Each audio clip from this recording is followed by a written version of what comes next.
welcome to our first book conversation series.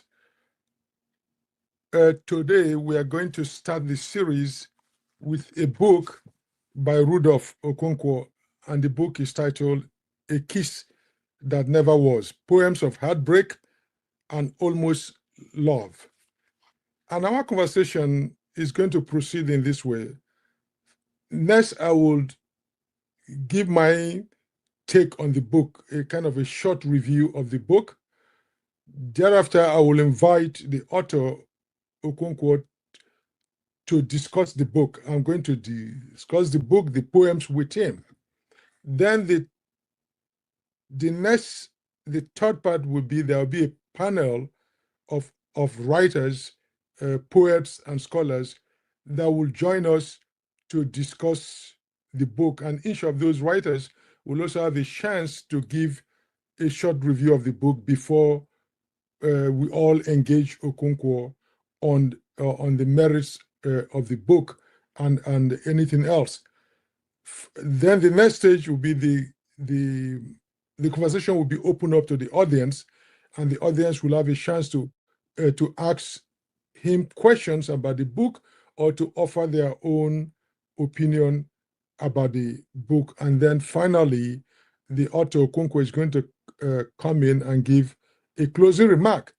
And this is the procedure or the pattern we'll follow for different books that will come up in subsequent time. So we are inviting you to stay tuned to this channel if you are interested in serious book discussion. Thank you. Now we've come to the portion of the show where I would give my opinion, my take, my review of Rudolf Okonkwo's excellent book, A Kiss That Never Was, Poems of Heartbreak and Almost Love. It was published recently. Rudolf Okonkwo's poems do not lie outside the realm of imagination or the abyss of human creativity. Rather, within their imaginative force, they open up a space from which one may observe the workings of creativity itself. His poems bear the signatures of life, deep reflection, and the emotions of lived experiences. In this way, they lift us from the confines of the particular to the soaring heights of the universal, that which is shared across humanity. Minimalist in orientation, the poems generate their subtle meanings through silences and gaps between words or lines and ideas. It is precisely herein that their creativity resides. Creativity is like the space between words in a sentence. It is the silence between them that makes meaning possible. This silence inhabits all that has been spoken or written, and every new word or sentence emerges from the quiet that follows the full stop. That is the period. Each act of creation wells up from the residue of prior achievement, yet it also longs, almost aches for emptiness, the void, the nothingness, the silence, the margins. These are not absences, but generative grounds. From them arises the something, the excellence of creativity. They mark the place where the artist, the painter, the scholar, the dancer, the musician, the novelist, the poet, the priest, the scientist encounters the prima materia, that is the errors of creation itself. Okonkwo's poems were written between gaps within consciousness in the supposedly ever-flowing stream of consciousness. Are the characters or even the author daydreaming, imagining, or simply recounting history? There is no clear way to answer this question. The scholar responding to the question must be extremely careful, as one wrong turn could lead to the disaster of their thinking faculty. And here I quote from page 55 of the book. Okonkwo writes, "A poet who looks back becomes a madman, whereas a madman who looks forward becomes a poet." End of quote. In some maddening reversal, the last line of a poem is cursed, quote unquote, discussed, and thus transmogrified into becoming the first line in a poem about this out of this worldly out of this world seduction and lovemaking, as he writes on page 64. All this raises profoundly disturbing question. Is the writer a madman or a poet, or even a mad poet, or the mad poet who is also a lover? Okonkwo seems not to care about how the reader will respond to the question. His interest is limited to inviting the reader to come into the gaps in thought, to think their own thoughts. Later, I will use this technique of thinking and writing in gaps or splits in thought to discern the philosophical kernel of the book. Meanwhile, let us take a moment to ponder the relationship between the lunatic, the lover, and the poet from Shakespeare's perspective. A Midsummer Night's Dream at 5, scene 1 reads, the lunatic, the lover, and the poet are imagination all compact. One sees more devils than vast hell can hold. That is the madman. The lover, all is frantic, sees Helen's beauty in a brow of Egypt. The poet's eyes, in a fine frenzy rolling, dot glance from heaven to earth, from earth to heaven. And as imagination bodies forth, the forms of things unknown, the poet's pen turns them into shapes and gives to airy nothing a local habitation and a name. End of quote. Perhaps there are three kinds of characters in Okonkwo's book: the lunatic, the lover, and the poet actor. The lunatic type sees devil, impious religious leaders, injustice and failures everywhere in Nigeria. There is a lover who looks on his beloved with emerald-colored lenses, seeing extraordinary beauty in ordinary flesh. But the poet type sees the failure of Nigeria against the background of nothingness. From the scene of a nation without significance, he gives shape to things unknown about the country and turns the nothingness of the 1960 independence into ideas and ideals that can propel Nigerians into greatness. In the preceding discourse, I've named and analyzed a gap in consciousness, a gappy thinking as a style of the author. Next, I will identify and analyze 4 other gaps or splits in the book. These are: A, split between treasure and melancholy, tension between cause and retroactive causation, and C, effects of an event that vastly exceed its cause, creating a temporal gap of before and after, and D, split subject, love versus being. Now to the philosophical framing of A Kiss That Never Was. This is a work of instability. Its descendants' lines of interpretation deconstructs meaning and refuses coherence. He does all this to reflect or compel us to re-examine our worlds. It urges us to even ponder our worlds as if they are quantum fields. The world we live in is uncertain, chaotic, and every moment of engagement with the other is superimposed with multiple possibilities, as if every action opens an infinite array of universes. When an agent focuses on an event or chooses one course of action, the other states of possibilities or universes that were unselected disappear. The beauty of Okonkwo's thought process in this book is that it is perpetually going back and forth between the extant universes and the others that have disappeared or gone beyond our present grasp. At least this is the way I read the book. Let's take, for instance, the introduction in the book. Is it about nostalgia or melancholia? It is not about looking back and missing what should have been. Melancholia is about a lost object for which we cannot stop resistant mourning. And we refuse to integrate the loss of this ideal into our narrative memory and pretend that quote unquote, were healed so that the system can go on as it is. More importantly, the book explores the part of our psyche that does not sense or have lost the ability to know what has been lost, the lover of one's youth.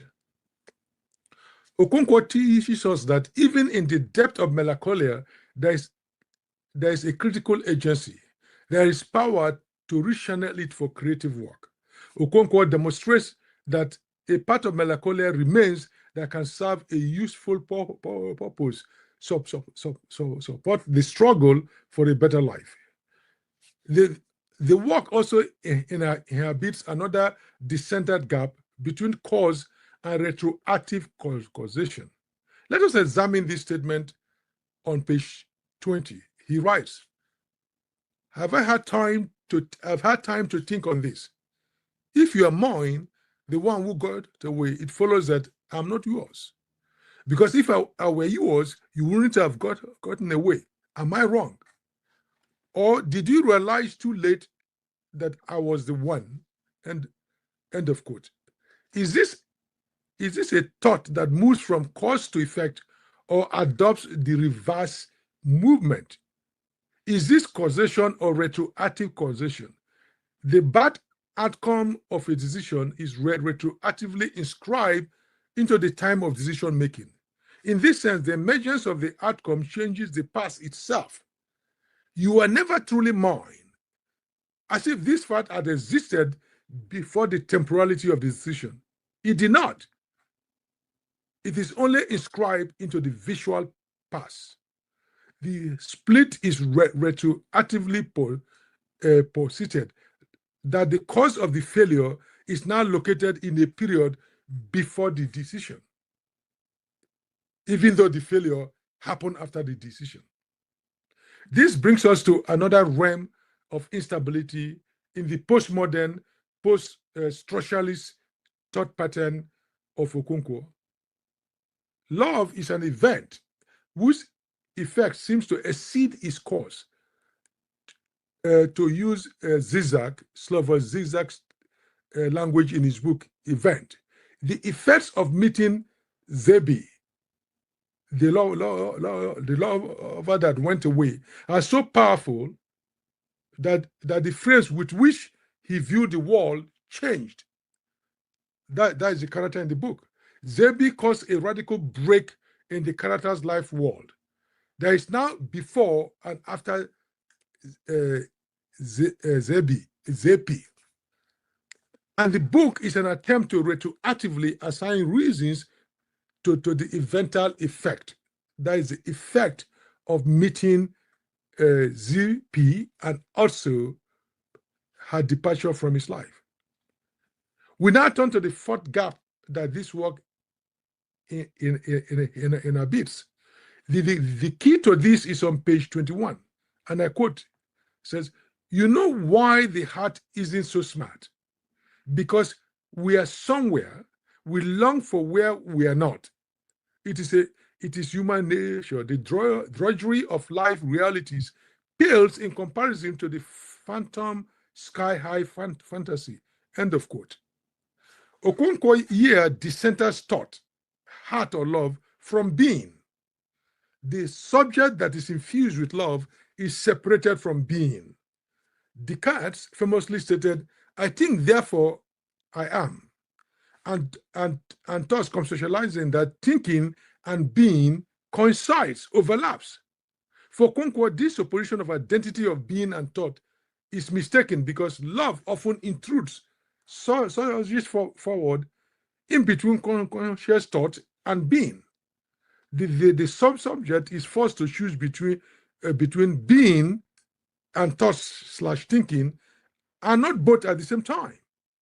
If the standpoint of Cartesian subjectivity is that being coincides with thought, then in Okonkwo's philosophy, or Okonkwo philosophy takes into account the split subject for whom I'm where I'm not thinking, and I think where I'm not. Here I'm quoting things taught to supplement, to give clarity to Okonkwo's philosophy. I take that again. If the standpoint of Cartesian subjectivity is that being coincides with thought, then Okonkwo's philosophy takes into account the split subject for whom I am where I'm not thinking, and I think where I am not. End of quote. Welcome to the program. I hope that my discussion with our brilliant author and scholar Okonkwo will add textual evidence to the theoretical moves I have named, or demonstrate how specific poems enact Okonkwo's style of thinking in the gaps between words, lines, and ideas. Let the party begin. Let us step into the generative grounds of creativity with our palm wine and our champagne. Welcome to the show. You've had my initial take on the book. I really enjoyed it. I felt it's a rich book, a brilliant book of poetry that is not just entertaining, but forces us to think and gives us philosophical folders to rethink our world. So thank you for writing the book. But let me start by asking you how do you take my assessment of the book, especially about my interpretation of your philosophical outlook, as if you are always struggling, or is it the right word, but you are trying to think in between lines, in between gaps, in between silences, where actually your creativity arises. You always breaking up things and writing that way. Even the first poem about the kiss is like you break off, like it's sometimes a spiritual poetry, and sometimes you draw a line, you go to something, and you come back. So I want to say, do I capture very well the way your mind works as far as this book is concerned? I wish I can say that, or have the power to say that, or the permission to say that. I cannot, because this is a product of Agu, the Igbo spirit of creativity. It's not something I take credit for. I like the way you were able to identify the gaps, because the way it works, the way the process works for me, is that I'm led to write these things, and I don't claim that I have total control of the process. I like that you were able to see the move from the intimate poetry and pointed at the social commentary that was part of it. Most people who have read this book, they get stuck at the first part. They don't get to pay attention to the second part. So you're right in the sense that the writing process is such that when the idea comes to me and I put them down, I try to make sure that anybody reading it, like you did, and other critics who have read it and had their view of that they will be able to go beyond the particular subject matter of the particular poetry, to be able to say that they could see this out of it, which is the purpose. The way I understand poetry is that you can put in your own idea, your own self, your own environment in a particular poetry, and draw from it an experience, an understanding that will make you have a wider view of the world. So yeah, I really appreciate. I was amazed at some of the things you were bringing out from reading it. Some of the things that wasn't my objective. But again, this is Agu that control the whole process. So you did a very good job for Agu, who is the primary person that takes the credit. Well, Roland Bates once said, "The author is dead." So, but in your case, even if metaphorically the author is dead, Agu is never dead, right? Of course. So and again, Agu, the spirit of creativity, we say creativity happens between the silences of two actions or two words or two ideas. So Ago has finished with you. The book is out, there's a silence, and now I'm coming in, and out of that gap between the end of your work and the beginning of mine, kind of a foaming ferment of creativity arises. So it's the same. One is able to see when you have put the period, the last full stop, and then starting, so your end becomes a new beginning for somebody entering it into the into the work, and so it's still the same process of how creativity works. So but yeah, you raised a point about the particular that a good work of art, and I mentioned it in my review. A good work of art reaches the universal by not directly talking about the universal, but by focusing the attention of the reader on the particular. That the particular is described so well that it feels intimate to a reader who is not from that area, and the reader can see the shared humanity, the shared experience, and that is what lifts the reader into the realm of the universal, right? So in this case, there is a poem on page 77 about Ingwa that I want you to read. For me, I went to Aba during that period, and what you put there in the poem resonated well with me. I like the idea, but there's also something about the particular.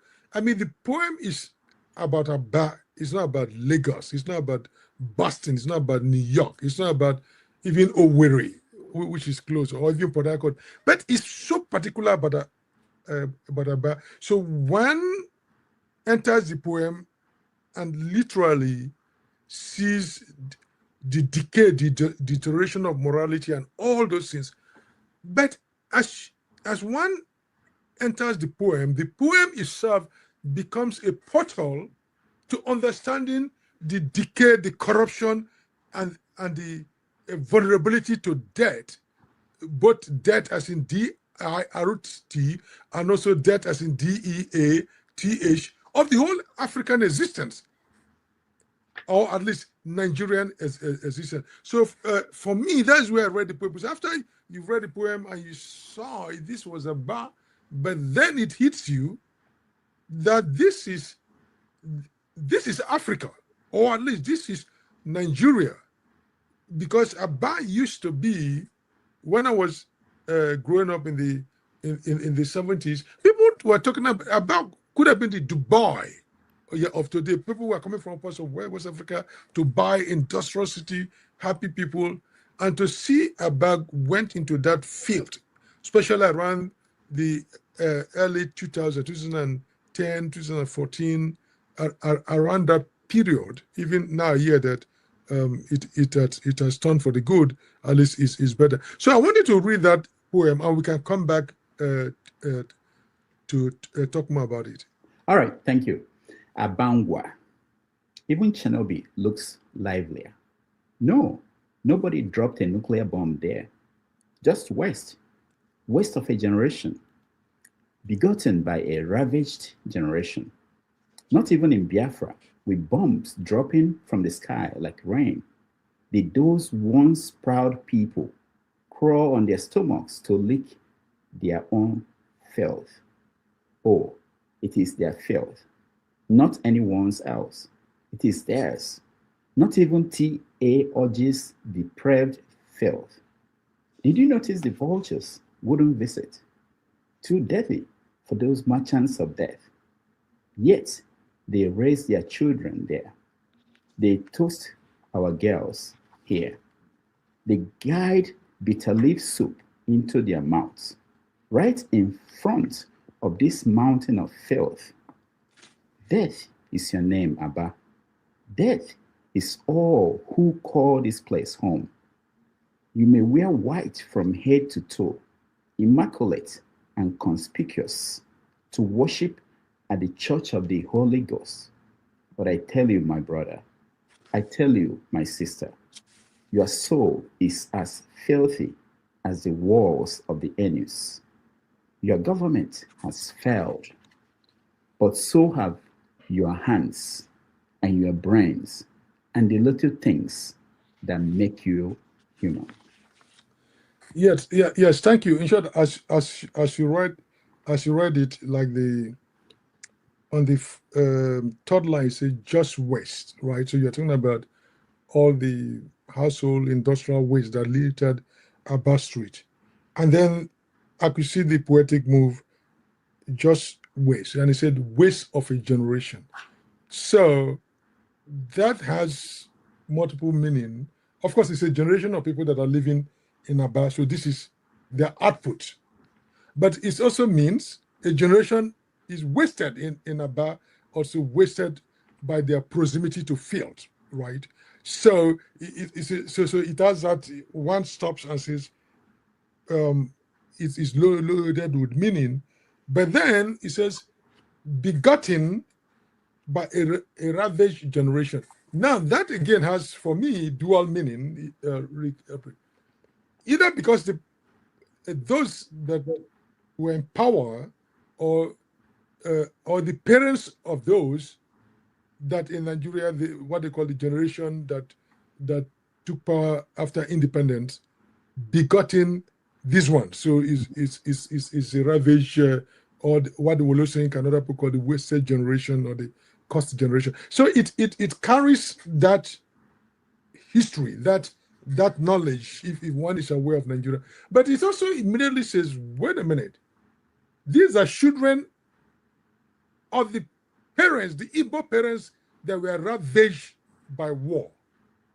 Right? Because the next thing that calls up Biafra to say, then, so how could the children of those who went through Biafra to maintain their human dignity, their human pride, their independence, condescend to that? And then the irony is being made, or the contrast is made, that the ravaged generation is indeed the generation that suffered the bombs and everything, yet these people did not succumb to the amount of debt that we are seeing. So all of a sudden, one moves from the ravaged generation, not just about Nigeria or a wasted criminal political class, but indeed the parents. So it's as if we're the poet. You are calling them to say, do you know your history? That even in the midst of the war where people were dying or starvation, your parents still managed to keep hygienic environment, a decent environment. So it plays on history at multiple levels. You can explain it at the political portion. We also go back. You are calling into memory. Of course, again, you come back to the political field again by saying TA urges field, right? And that the thing is so bad that vultures will not even visit, and that life goes on. Yes, that's In the the midst most of this abject exactly situation, life, they are getting married, they are eating their bitter leaf soup, and I mean, bitter leaf soup, and which is very good thing around that area. They eat a lot of bitter leaf, ofe nubu. yeah, And exactly. I And take there my should newly be respect for ofonubo, that you don't eat ofonubo in such an environment. So things collapse entirely. People. but what if the yes, you shouldn't eat ofe onubu, but it could be also in a metaphorical sense, they now eat their bitterness. Yeah, Ofonubu is bitter. yeah. So they're eating their ofonubu, they think they're enjoying, but it's the bitterness of the experience that they're eating. So they're eating their filth. Yeah, in a way, because that so ofonubu is not that bittersweet something again. When it is eaten in such kind of environment, it symbolizes something else. Yes. That they're eating their bitterness without even telling you. So that is the kind of contrast that is going on. Then, as I read it towards because the way the book continues the last 3 points on another page, and I said, your government has failed.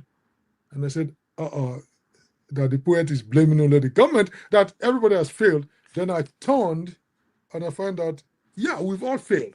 Because, and again, you raised this issue that this idea that when there's a failure in Nigeria and Africa, we tend to only blame the government.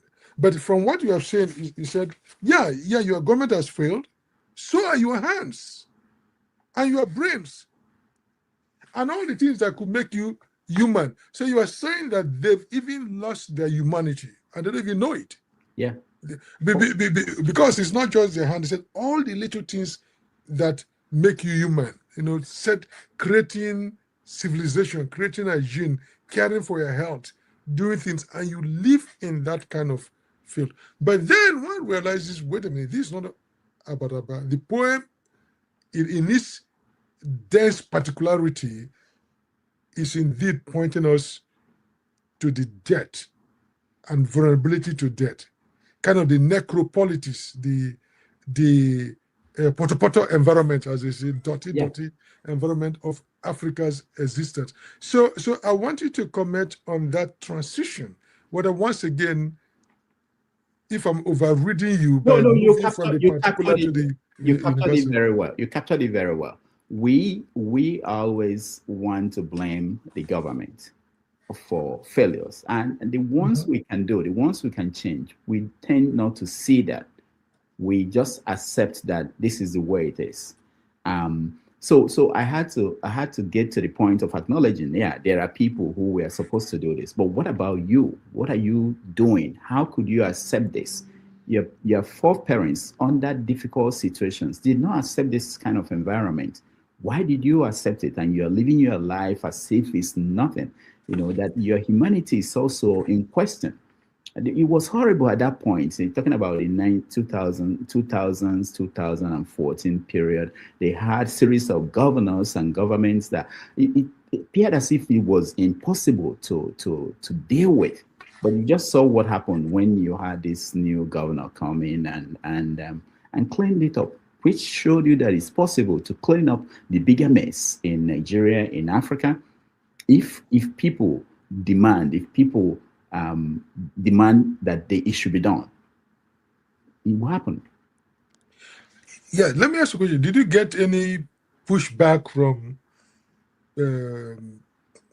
people from that? I haven't had. Yeah, pushback to say you are Brazil because no, they wouldn't. They understand. Yeah, the poor cuts deep. It's not just that.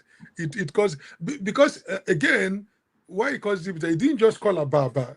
He called Ingwa, and Ingwa is a sub-ethnic group in Abia State. I know the Ingwa and the Isha Langwa, the Aba Ingwa. So again, why name Aba Ingwa? Because they own the place. Even if people that came in, I know there are traders from all over the country that do trading there.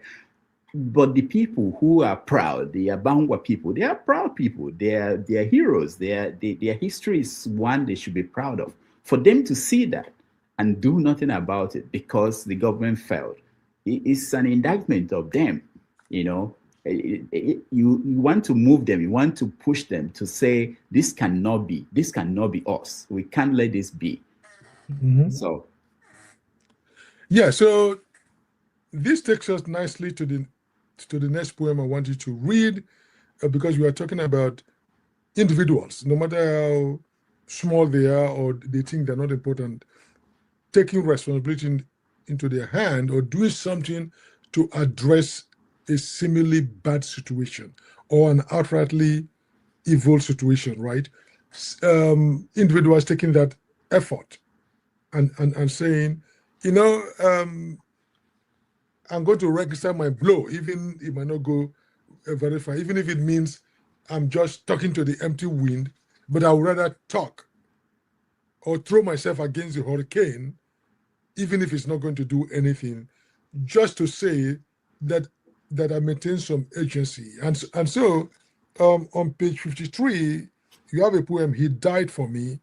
And that poem, for people who don't know, is about Bruce Mayrock, right? A 20-year Columbia University student who, in the height during the Biafra 1969, went to in front of the UN and set himself ablaze to draw world's attention to the killings and the brutality that was taking place in the during the Biafran War, and the killings against the Igbos. So he went. So I wanted to read that poem, and then we can come back and discuss it. All right, thank you. He died for me. Like so many others, he could have asked, "What concerns me?" But he didn't. A distended abdomen moved him. The bellies of Biafran children swollen with kwashiorkor and our indifference. He climbed down from his Ivy League chair into the valley of the United Nations. He wrote on a large cardboard sign, "You must stop the genocide, please." But nobody listened. Nobody stopped. Nobody paused to hear the cries of Biafra's children. If I had been born months earlier, if I had been weaned from my mother's breast, I could have been one of those children whose pictures shamed the covers of life. He died for me. He didn't have to, but he did. Because nobody listened. And nobody is listening even now. Yes, thank you for that brilliant reading. It carries the emotions of the poem very well. But it raises a question today for us as Africans, that do we make the effort to put ourselves in the line for projects or for injustice that is not directly against us? This is a white young man. He saw what was happening 6,000 miles away. He could have just stayed in his Ivy League dorm, but he stepped out.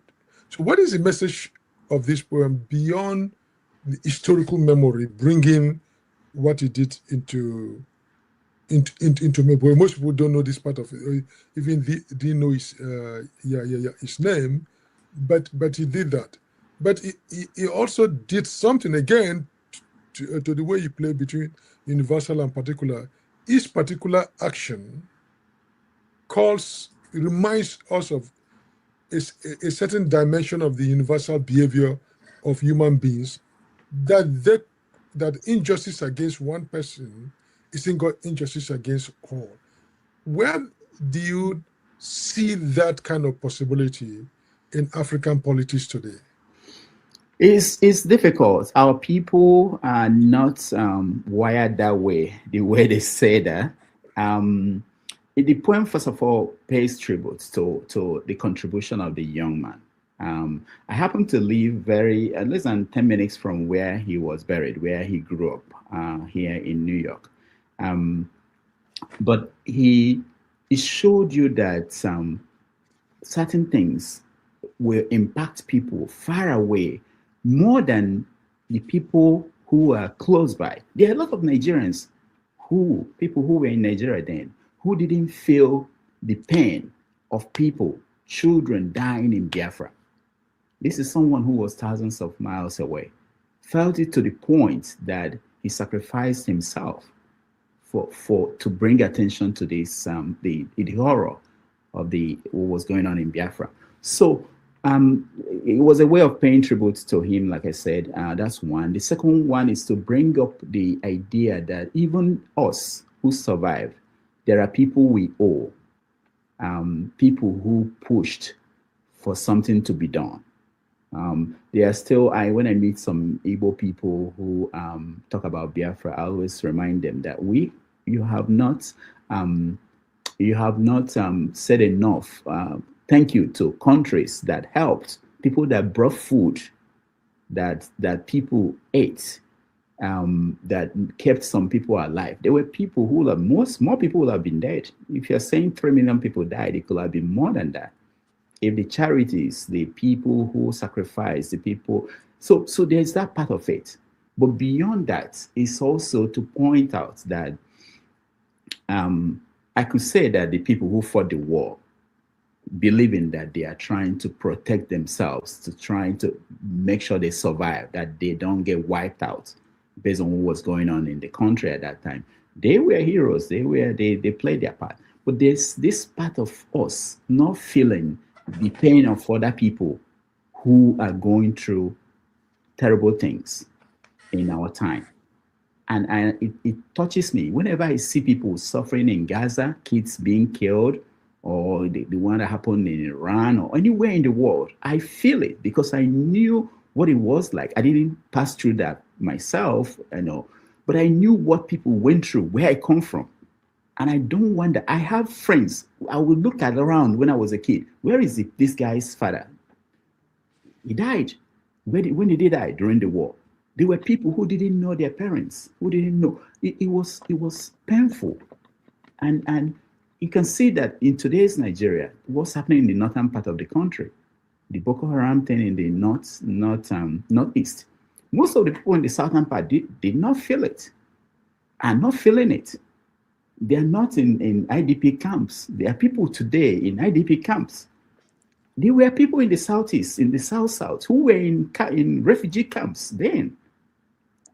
But the people in the northern part of the country, in Lagos, they were having parties. They were living their lives. Someone in New York here felt the pain to the point that he sacrificed himself to bring attention to that. It's something to be remembered, and to make us ask questions about what are we doing? What are we sacrificing to make this world better, to make our environment better? How do we feel the pain of other people? Do we say these people are different from us and remove ourselves from their sufferings? And these are children. These are people we're going to encounter tomorrow. The children that are born today in IDP camps, those that grew up there, we're going to encounter them. If you're alive 20 years from now, 30 years from now, they will become part of the Nigerian environment. You don't know the trauma they are carrying. There are a lot of kids who grew up in Biafra. They're carrying trauma. It's untreated. It's not even acknowledged. And you have to deal with that. The same thing with the people that have been governing us. There's this idea that the people who governed us, most of the people who saw the war, who played a part in the war, they are traumatized. The generals, be it Buhari, be it Obasanjo, they are not normal human beings anymore. We don't treat trauma in Nigeria. But we dealt with that, the consequences of untreated trauma in these people.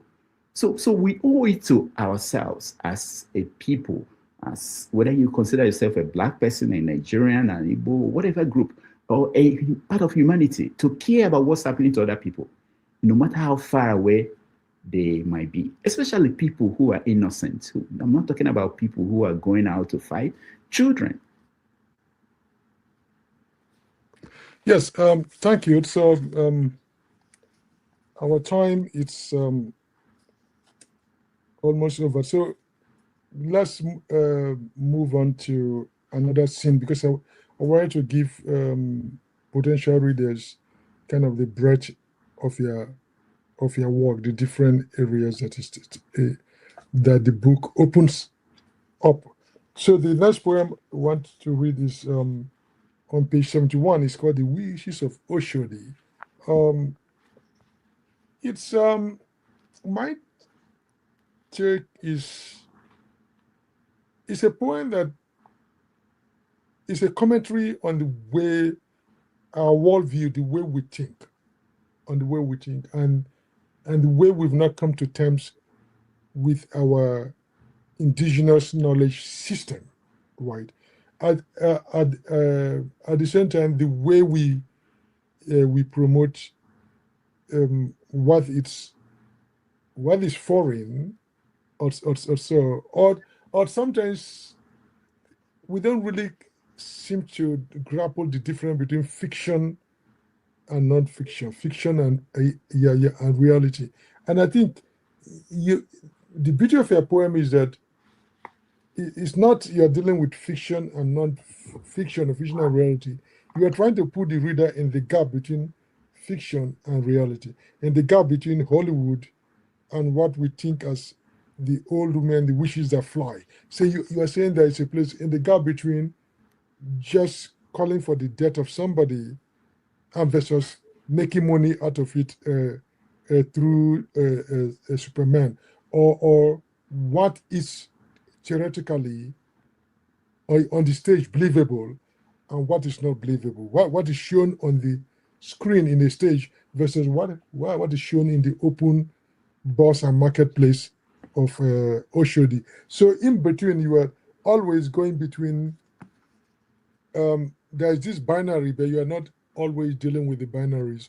The poem is always trying to put us in the middle to think about that there are possibilities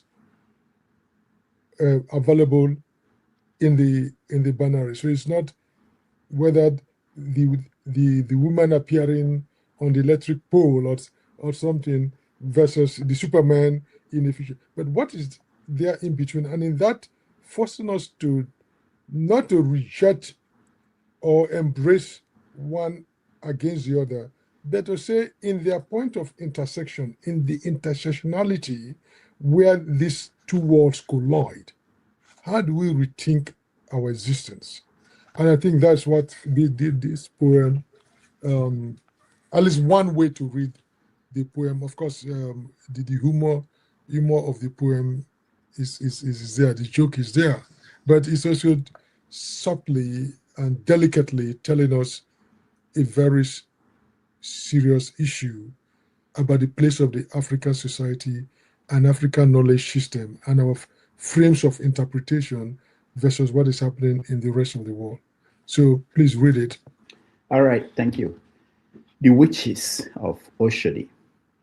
A bird falls from the sky, lands on land, turns into a woman. Mere urban legend. Until the camera phone came to Oshodi. Bill Gates scratches his head. Mark Zuckerberg pulls out a calculator. Oshodi crowd gathers. Lynch the woman! Lynch the witch! They scream. Meanwhile, the world pays billions to watch Superman, high on special effects. Do the same on a movie screen. Oshodi, don't just get a life. Find her a Hollywood agent. Years of looking at high tension wires in old New York City and New York City. I've never seen Spider-Man hanging. Oshodi, go and get the woman an agent, will you?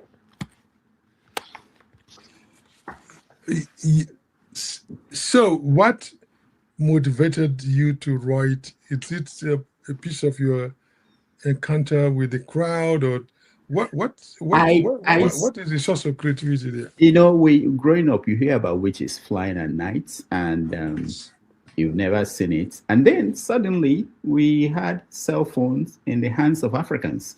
So we now see pictures of those women, and they've shown it to us in Benin City, Ueli, and different places.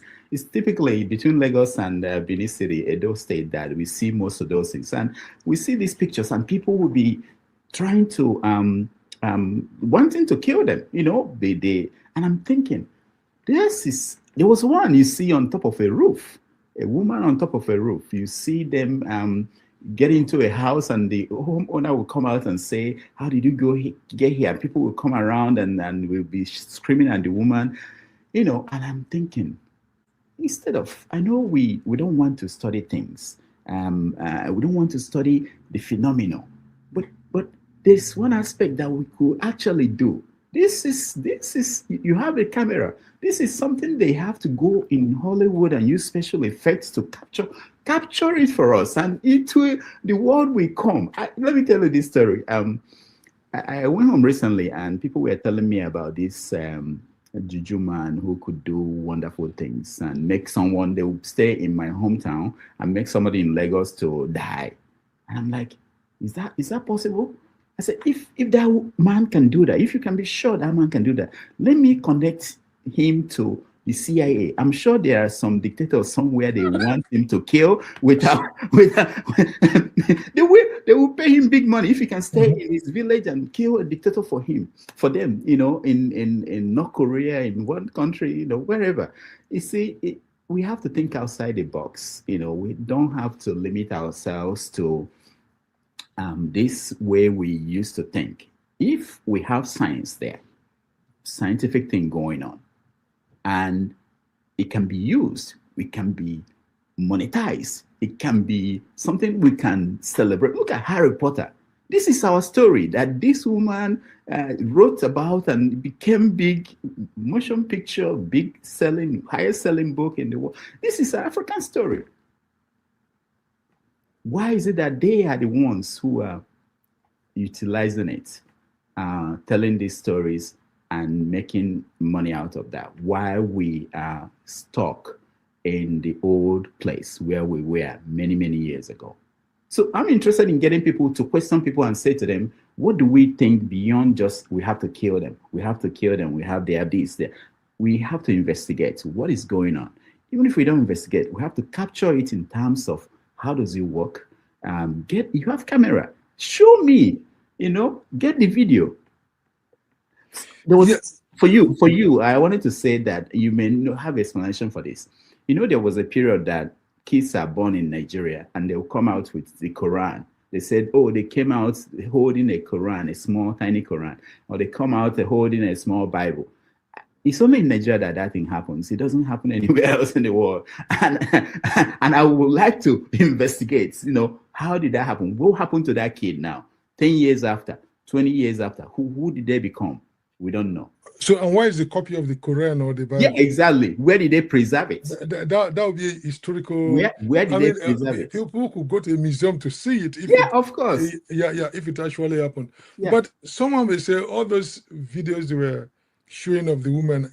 Of course, in this young people will say, "I wish it's not AI," but of course, that was before AI. AI, but they say, how do you know it's not manipulation or whatever?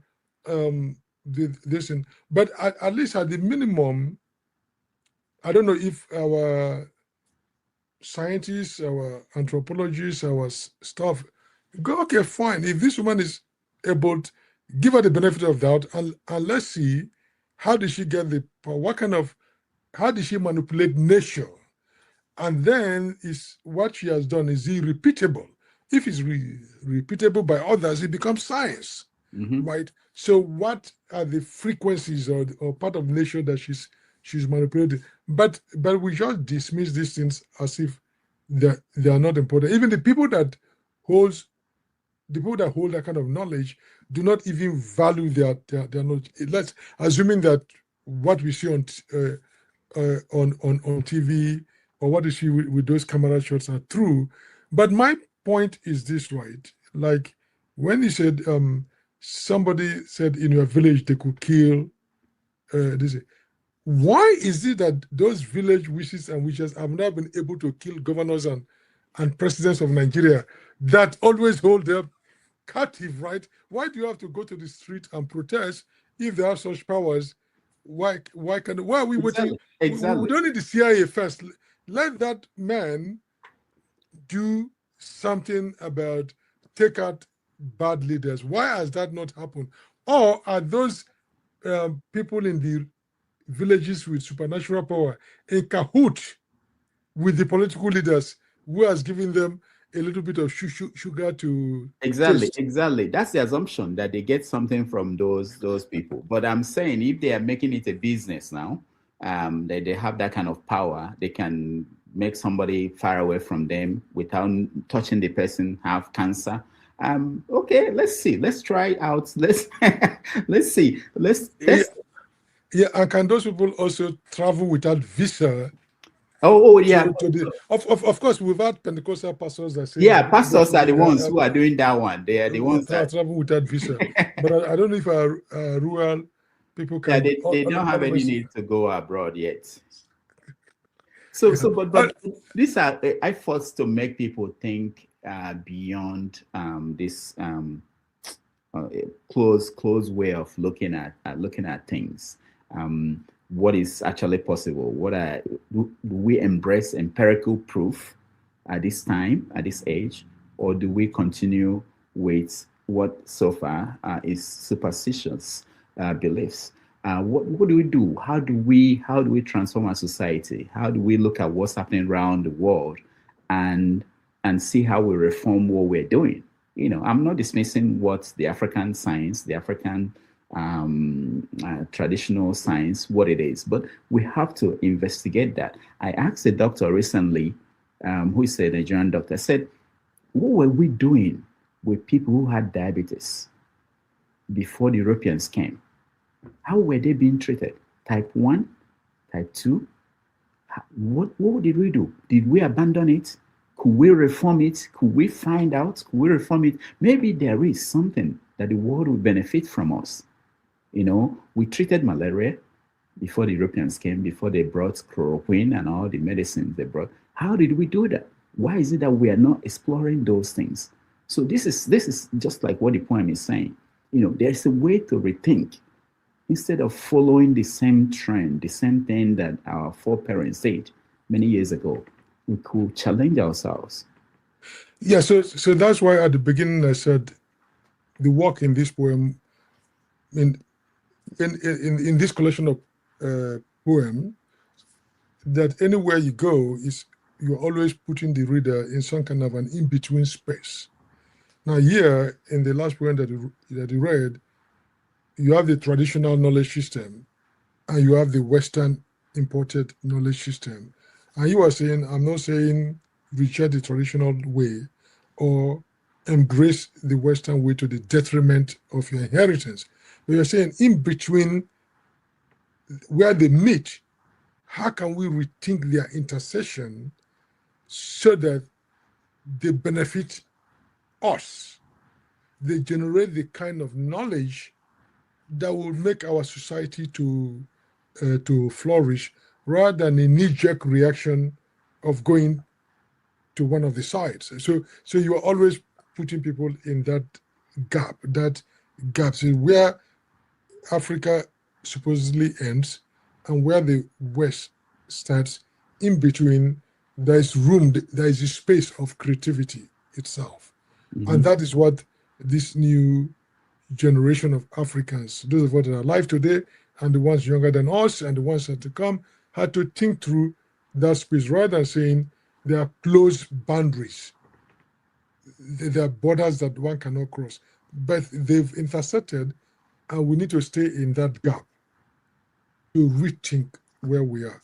So at least we've come to the end of the first segment of our conversation, and the next part is that we'll bring in two other scholars, poets, or writers to continue the conversation. Each one of them will make an opening speech about 5 minutes, and then they will engage with our author, Rudolf Okonkwo, and I will gladly play the role of a facilitator.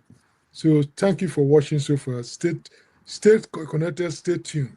Thank you. Thank you so much for a wonderful job. I appreciate you, and I appreciate the fact that you were the only person that read the book and gave me your feedback.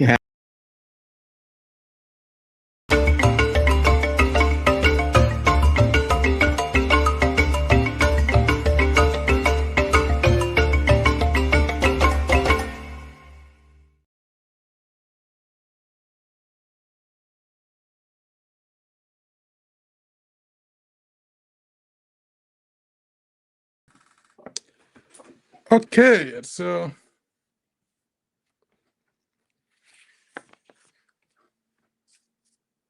Dr. Rudolf Okonkwo, are you there?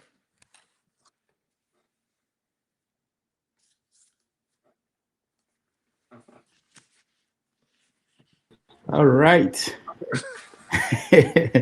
that was wonderful. Thank you so much for doing this, and I think the structure is wonderful, and we will hope to have more conversations like this with other authors. Okay. So now we go to the next segment, and we are going to have. We are fortunate. We had previously said two, but we have a third one in. So two are going to be live with us, and one sent in his report. So the first person who is going to be live with us is Okey Ndibe. I'll introduce Okey Ndibe, and I'll introduce the others at the same time so that they will just come in. Okey Ndibe, who is the first person who is going to also offer a short review of the poetry book and also interact with our author Rudolf Okonkwo. He's the author of two widely acclaimed novels, Arrows of Rain and Foreign Gods Inc. Professor Ndibe is not just a novelist, but a master craftsman of prose. He's a writer's writer. Ndibe is one of the best writers of English prose alive today. His prose is a pure means of jouissance. Okey's craftsmanship offers a beatific vision of prose heaven. That is the way I chose to introduce Okey. As they say in Nigeria, if you don't like it, you can go to court. but that is real. I want people to. Okey is not just a novelist, because these days everybody is a novelist.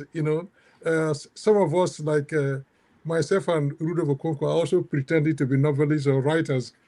But Okey is actually a master craftsman of poet or prose, and I wanted to make that distinction that it's a pure means of enjoyment reading his poetry, and you have a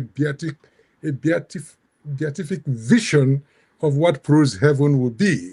So, but after Okey, we are going to have Dr. Kinde Roland Akiola. Is a Nigerian writer and literary critic. Is widely read and known in Anglophone Africa for his strong opinions on literature and policies, which have won him many admirers and made him very controversial. He is the winner of the 2022 James Corey Society of Lifetime Achievement Award for Literary Criticism at Oxford University. So he is also going to come on the panel, and then the third person is going to be Dr. Tonia Okonta. Is an alumnus of University of Ibadan College of Education, University of Ibadan, and also College of Education, Abraka Delta State, all in Nigeria. He holds a certificate in management, a contemporary marketing management and safety. He's a Fire Department of New York Certified Safety Director, among other certification. He's married with children. I look forward to eavesdrop and also as a facilitator of this conversation. So what I had with Rudolf Okonkwo is just supposed to be the appetizer. Now with Okey there, we are going into the main menu, and with Ikhide and Okonta, you are really going to have a good, well-balanced diet. So now I would turn to Professor Okey Ndibe to give us his opening remarks about the book. He's going to do that, and then he would also have questions for Rudolf Okonkwo, so that there is some kind of interaction. And if I need to intervene to ask Okey question, I would do, or to ask Rudolf. The whole point is to, when they speak the big grammar and big English, my duty is to bring it down so that the audience can follow. Okay, over to you, Dr. Okey Ndibe.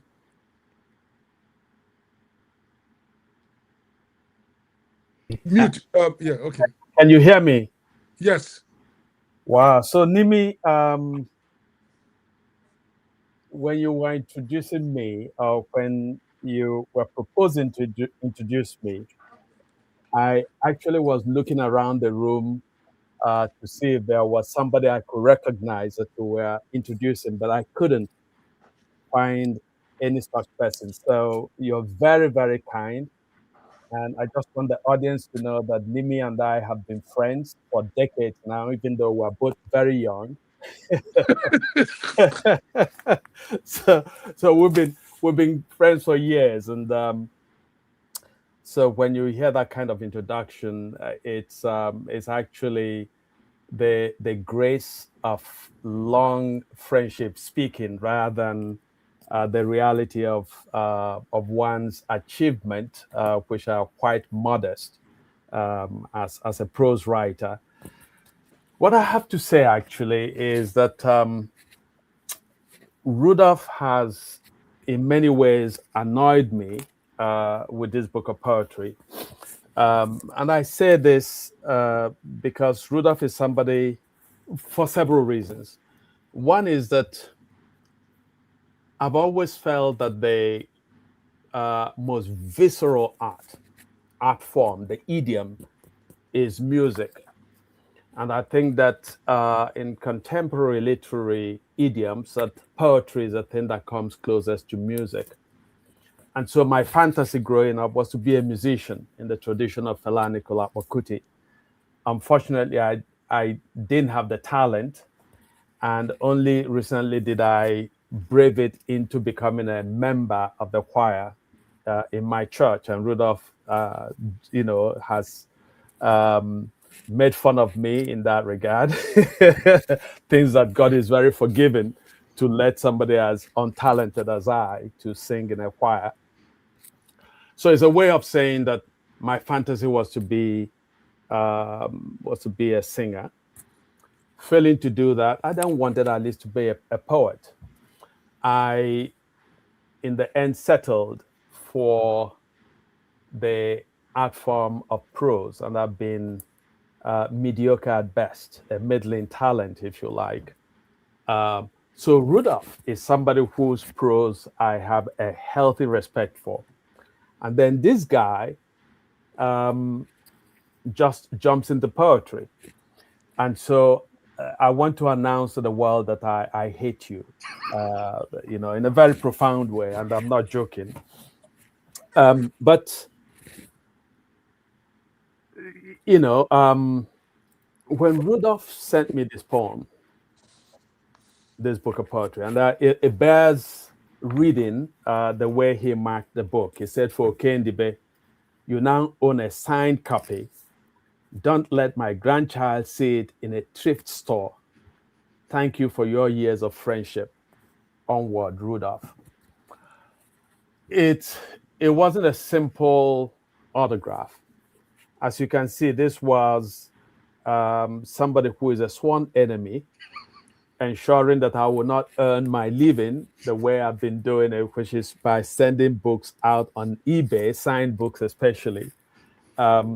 So for somebody to send me this book of poetry that is already annoyed the heck out of me, because this is something that I had almost an illicit joy reading, and then to obviate my ability to make some money out of this book is unfriendly. It's an enemy action.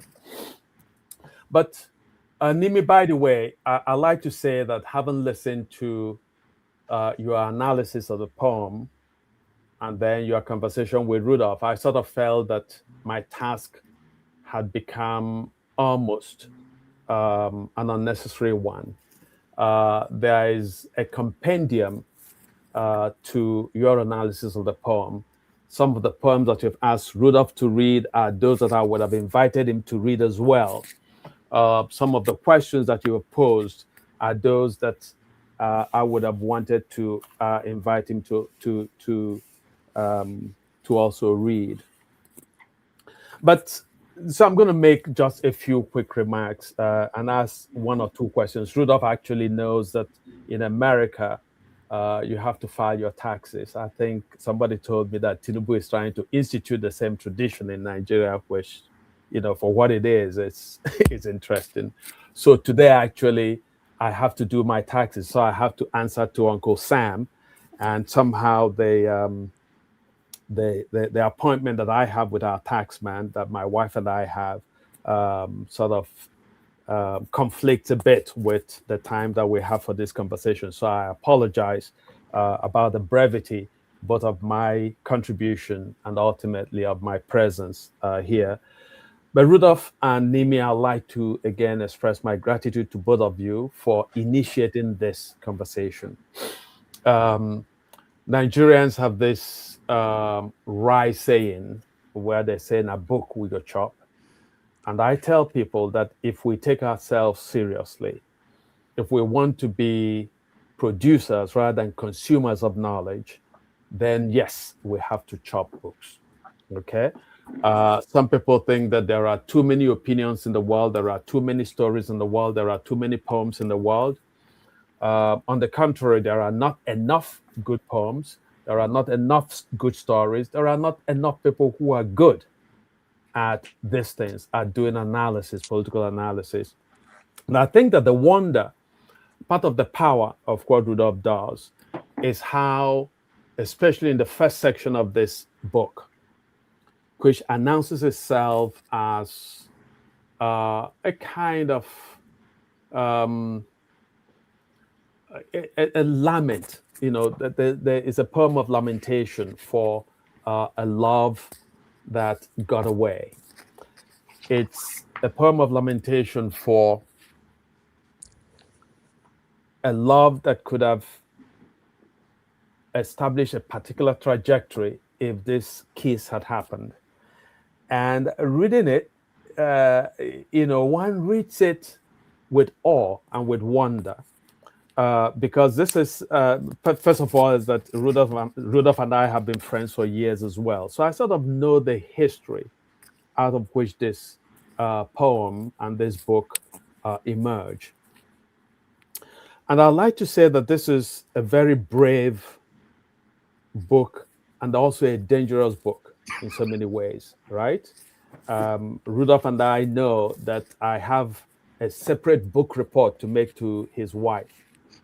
So when I make it, the dangerous part of it will come out. So that's for Rudolph's wife. Okay, so I'm not going to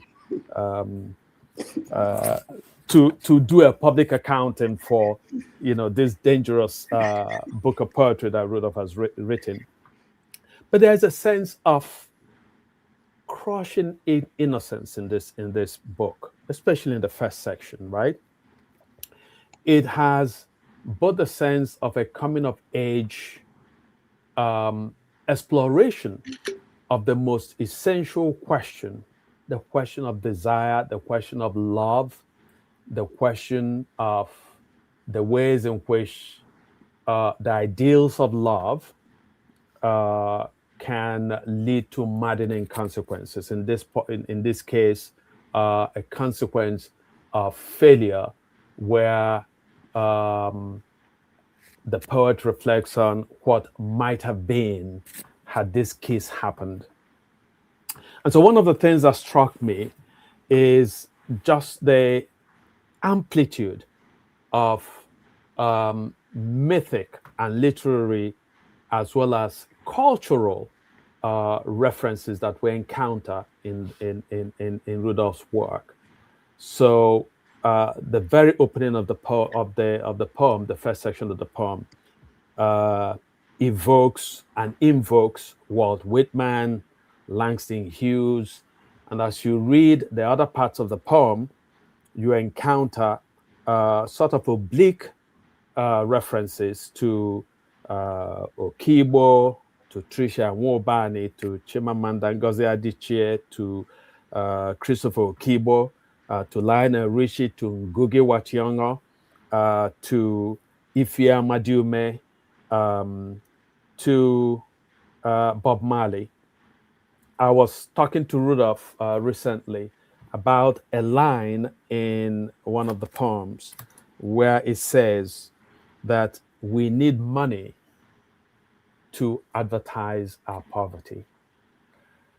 That particular line for me is worth the price of the ticket, because it speaks to sort of the central tension, I think, within our culture, and I'm referring particularly to Nigerian culture, but even so to American culture as well, where this impulse to acquire and to acquire materialist goods for the sake of them. And to one degree or another, all of us are implicated in this pursuit, right? Sometimes it takes ineffable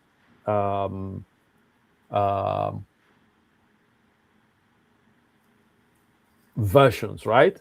Where we pursue fame, So some of us want to be known as the greatest musician. Some of us want to be known as the greatest soccer players, the greatest dancers, musicians, and so on and so forth. But clearly, there's this compulsion, this compulsion to acquire material riches, right? And so when Rudolf writes in a kind of dialogic with a poet, right? The poet put things we are scum because we want to accumulate things. And Rudolph's line, very wry, very fiercely, it's a line that has fierce eloquence to it, that we acquire money to advertise our poverty. So that reminds me of a moment where I think it was Bob Marley who was asked about his material worth. And Bob Marley said that some people are so poor that all they have is money. So some people are so poor and all they have is money. On page 41 of the poem, we see Udol, Udol, emerge as the poet's persona in this collection of poetry, especially in the first section. As I said, Rudolf has, shared the story that undergird this poem of innocence. That is also a poem that engages in a dialogic of moral maturity. So Rudolf wrestles with so many different questions in this. There is also something that I find fascinating about this poem, which is something that I know, again, about Rudolf, that in a lot of ways, Rudolf is both a man of the present time as well as a man in the dim, vanished time.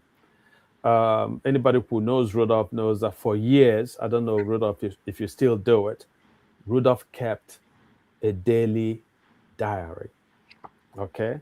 Kept a daily diary.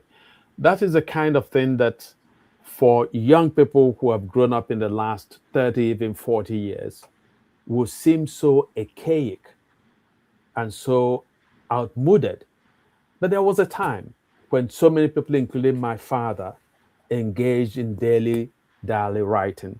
So there's a moment in the book where I'm going to find it,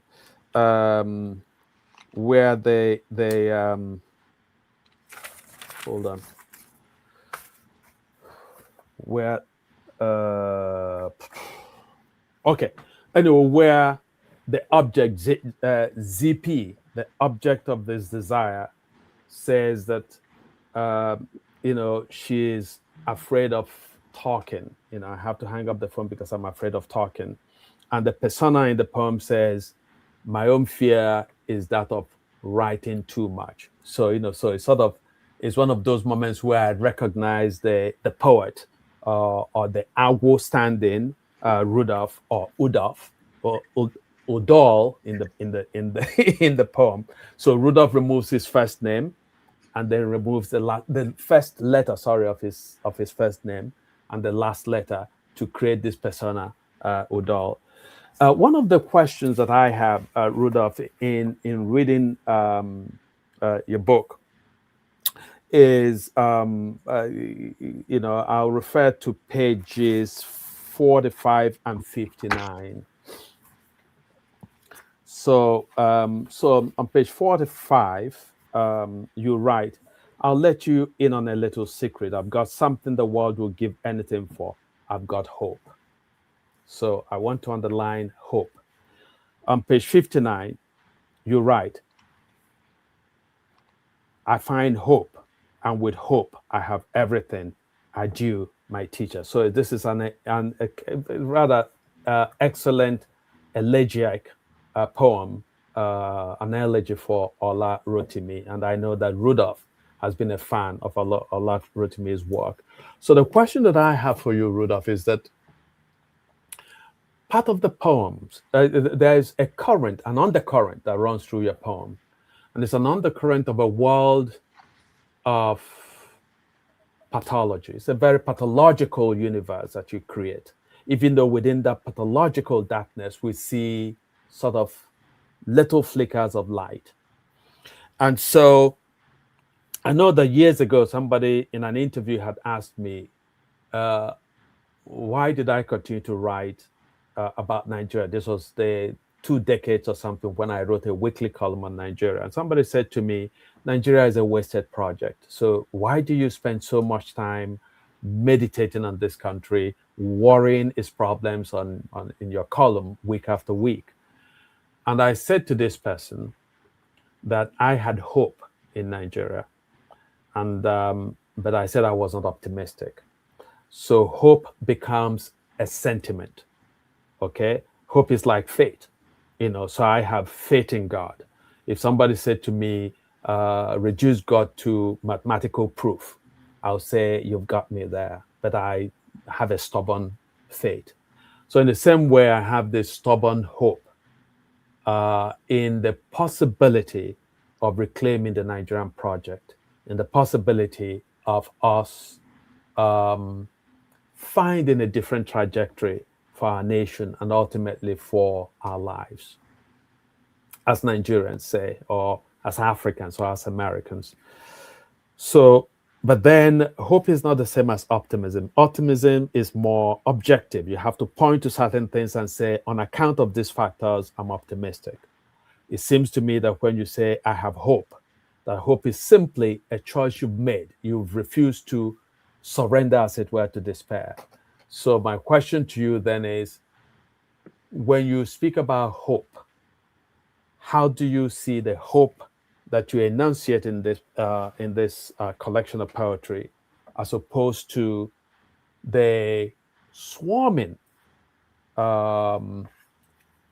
pathology that we see in the body politic that we call Nigeria? Okay, so the other thing is a more sort of technical question. To say to you, I know that you've sort of ascribed the muse to Agwo, right? But then Agwo was using you as his instrumentality, okay? So in the composition of the poems themselves, what kind of negotiations did you find yourself engaging in? There's a shaping that happens, especially in an art form like poetry. There's a shaping of the lines. There is a choice of words. There are all kinds of built-in layers of meaning. Nimi talked about the silences. I recall the protagonist, a major character, a character I like in my first novel, who says to her grandson, a story that must be told, never forgive silence. And I remember that Professor Wariboko invited me to Boston University to give a talk. And he gave a very fascinating intervention on this question of silence. Okay, so that we need silence in order to actually derive meaning. So silence can be strategic. So what are some of those considerations that you, as the tool that Agwo was using, had to employ in order to bring up or to bring to bear this body of poems, right? That are inspired by Agwo. I don't know if my question is clear, and if it isn't, it's strategically unclear. Thank you so much. Okay. So I know that Ikhide, my baby younger brother, will come in at some point, and I know that you have other fascinating people who will respond. But I have so many. I made so many notes, and even marked up the book so much, but I want to keep it sort of And also, I know that you have to go. So thank you so much. Okay.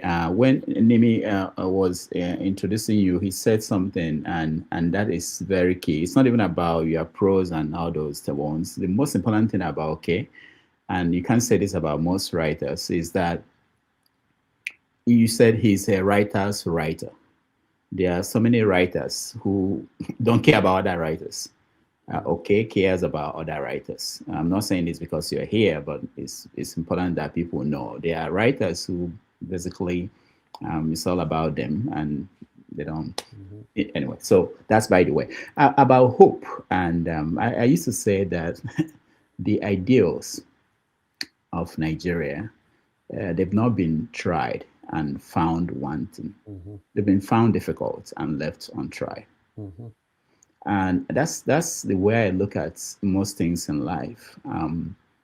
My wife would say that I'm an eternal optimist. I believe that anybody can do anything if they apply themselves. I do believe that in every situation, if you are failing, if you fail, you try again. If you keep failing, you have to change something. There's something that you haven't done. So that has been my principle, and I apply it to every situation. That there's always, if there's a way, or they say there's always a way. You can find a way. You can push. You may not get to the top, but you get to a place that is above average if you apply yourself in most cases. So that's the where the hope is coming from. It's not renewed hope for those. It's on the comment section. It's not renewed hope. It was I had that before renewed hope. For instance, you're talking about the first part of this book where the most poems there were written over 30 years ago. So they are not recent works. But the second part, you find poems about Buhari, about Abba. Those are more recent ideas. But you can say in general, I have always thought that the way I look at it is longing. People are longing for, they are looking for something. They have dream, and that metaphor, the case, it can actually transfer to all the other stories in the poetry. So when you talk about something like Biafra, there are people who were longing. They wanted this Biafra and they didn't get it. Just like a kiss, it would have been a kiss for them, and it's still something that haunts them. So that's the connecting thing, a thread in the whole work. So that's how I say. The second part you were talking about. What was the second question? You've forgotten? You made it, basically made it obscure. What was it again? Well, Nimi, explain it to him. He said about your relationship with Agu, me and Agu. Oh, yeah, that's my friend, my best friend. So negotiation. You were saying what were the negotiation with Agu? Yes. So this site is, like there's a poem that I think nobody mentioned that, and I'm happy somehow that people didn't mention it, which was Buhari, your prick is too small. Yes. Yeah. So it's Agu. I couldn't have written something like that. And who am I to challenge what Agu is telling me to put down? It was at the heat of the Lekki massacre, and I threw away all sanity. Me, Agu took over and said, "Look, you have to tell him how you feel." So there's that part. This book was not heavily edited, like most works, and you can see there are. It's not level. It's not like polished the way most things published today, because I wanted it to be presented the way it felt, the way it came, to a large extent, the way it came, and I'm very close to Agu. We agree, we understand each other, and when it takes control, I have no fear. It's not really me, I wouldn't do that when I'm in my normal state. I wouldn't say certain things I said there, certain words I used in the poem. I don't think I could have done that if not that I handed over myself to Agu and say, use me any way you want. It's me. So that's it. There is if I may step in again. Yeah. If we go to page I think page 20, is it 27? Let's see if it is 27. Actually, page 23. Okay. The bottom of that page. Yeah. There's a quality in your poetry which this sort of exemplifies, right? Which is the deftness of your movement between different gravities, what I call gravities in the poem, right? So the 4 lines from the bottom, when ZP emerges, and you write, that woke up an earthquake buried inside me.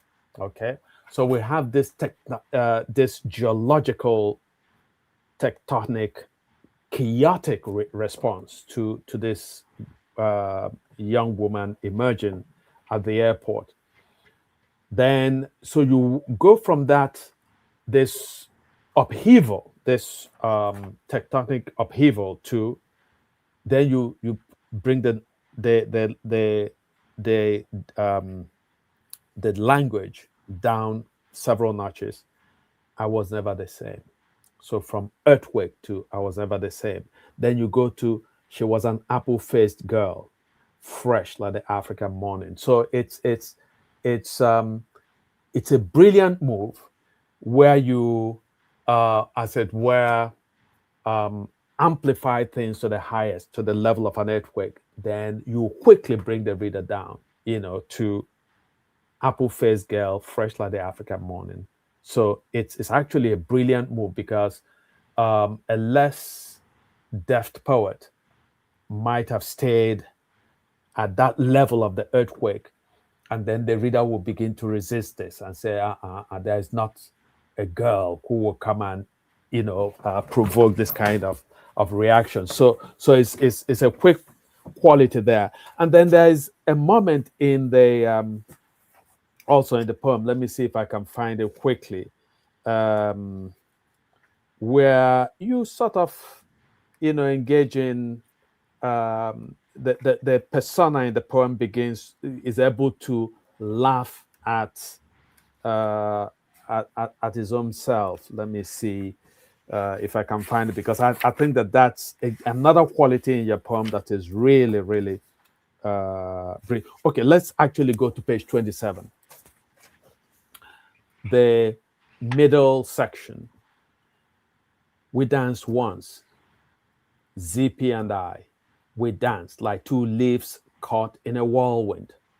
Okay, so that for me already foreshadows what's going to happen in the last section. We danced like 2 leaves caught in a whirlwind. When there's a whirlwind and 2 leaves are caught, it's a very tenuous thing, because the whirlwind could actually separate the leaves, right? It's brought them together, but it's usually very temporary and they part. So when you get to the bottom, then you say, yesterday I went to the African Center days after she'd gone. I searched for her shadow and the scent she left behind.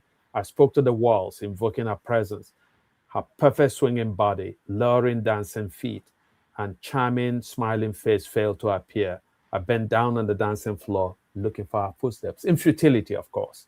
So already I'm saying that first line, that line where you talk about leaves caught in a whirlwind, already prepares me as the reader to anticipate what happens, the fact that she's gone and he doesn't have her. But there's a moment where, yes, on page 28, good, where the poet actually, as it were, laughs, invites us and laughs also at himself. You say, I'm not in control of what I've become. I want to care again. I want to give a damn. I want to dream and be sane. I want something to get my nerves calm. For anything other than this pain, I'm ready to give an arm. I picked up my slim arm and wondered, who would want it? So that's actually, knowing you and knowing how skinny you are, in a world of pump muscles, hollow brains. Wow.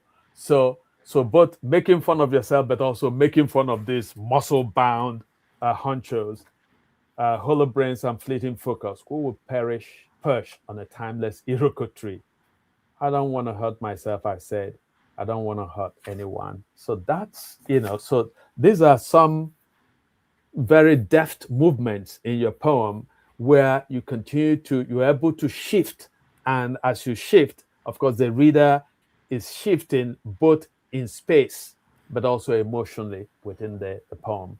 So there are moments in the poem that make you hold your breath in horror. And then the next moment you could just explode in laughter. So the kind of poem that evokes, that provokes that kind of variety of responses is really an accomplishment. So I want to tell everybody who is watching to go get this book. It's really a treasure. Thank you. Okay. Thank you so much. Nimi, you're muted. That is a good spot for us to stop. Okay, as engage us for 30 minutes exactly, precisely about that. He forgot I was supposed to leave. Okay, and I do want to remind him about his tax. Anyway, so okay, if you want to, we know we have you have to. Uncle Sam is more important. Yes. I have another 10 minutes, so I'll wait and hear. Oh, okay. Yes. So, but before he responds to your question in the next 10 minutes, I want you to, because things came up. I have 3 other comments that so he can respond after that to wrap up this section. Because Agu keep coming up, and this may be like a frivolous question of infelicitous or so. What language does Agu speak? Because the language you speak in the poetry is English. Yes. So that means Agu is speaking to you. Yes. Does Agu speak English or there's a translation? And There's therefore, translation. What is lost in translation? Yes. With Agu? That is another one. And he said the first part of the poem were written 30 years ago. Why do you have to wait this long? I mean, that's what at least you need to tell us why you have to wait this long. And then finally, from what Okey was saying and your response about this issue of hunt, right? What Derrida would call ontology. It reminds me there's a big part of South Korean literature, both philosophy, literary work, and theology that deals with Han. They call it Han. So you have HAN, as you have the doctoral student who is writing a dissertation on Han, HAN, and Derrida ontology. And Han is an unresolved grief on something that is ongoing, because you link the issue of the kiss that never was, both as a romantic story and also as a general Biafran story, and generally all the things that we miss and we hope to get, but we've not gotten. And so there's a sense of it. And in Korea, it's a big Korean literature. This Hans, HAN, is a big thing. But in Nigeria, it's not haunt, the equivalent of haunt, grief and unresolved stuff. It's not really big. And that's why in my introduction, when I made my brief review, I talked about melancholia, which is different from nostalgia. Melancholia is this resistant mourning. There's something about that. So, but in Korean sense, the haunt goes beyond melancholia. It's something about unresolved grief, and that is what, from what Okey just pointed out, your literature, your poetry is pointing to that. Maybe it could be another lens with which to look at Nigerian literature and poetry. This issue of something equivalent to the Korean haunt, HAN, or this hauntology, grief, unresolvedness of things, and so I want you to put that in your response to Okey's last questions. All right. So I will speak Igbo. Yeah, no, sir. That's the first language. It's not. It's, my first language is not English. It's Igbo. We wrestle with it in trying to convert that into English. The way Achebe said, what we're going to do with English language will be shocking to people who speak English.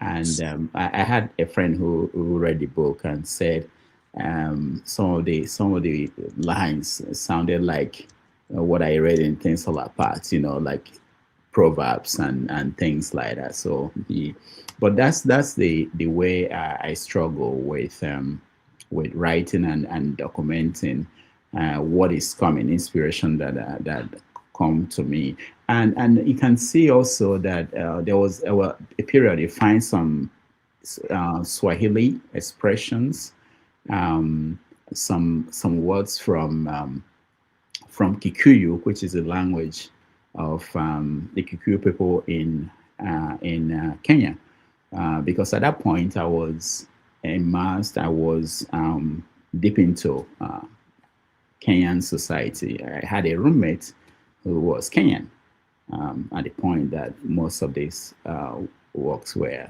written.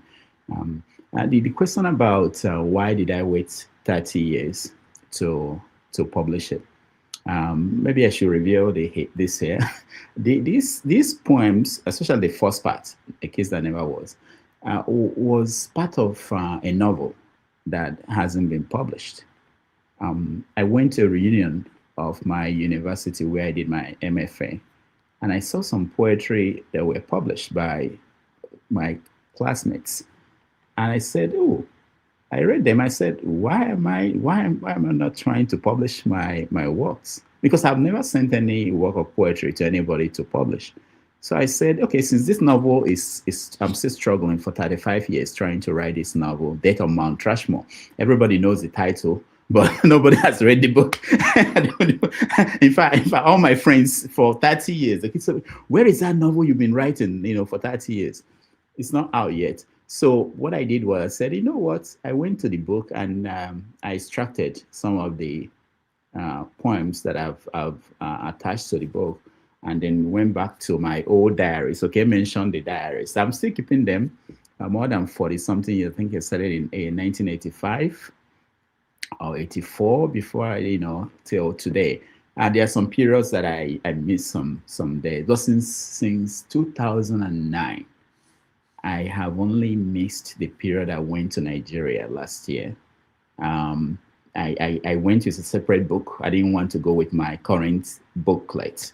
And I got to Nigeria. I forgot it in a hotel. I hope somebody will not find it. But it's just for the period I was there, But that was the only thing missing in the whole period, 2009 till today. So I am continuing to keep the diaries. So that was how that was why it took it. I didn't plan to publish poetry book. But when I saw some of these poems, I said, you know what? I have some poems. Why don't I put it all together? So that was how I put them all together and submitted it to a publisher. And I was surprised, they were interested in publishing it. So that was it. Any other question? Is there any other one you wanted me to address? Of hauntology, haunts. Okay. Yeah, and this grief issue. Yeah, I think when I spoke to Ikhide, it was something that came up. The trauma that we all experience. I actually, somebody said, "Who is ZP?"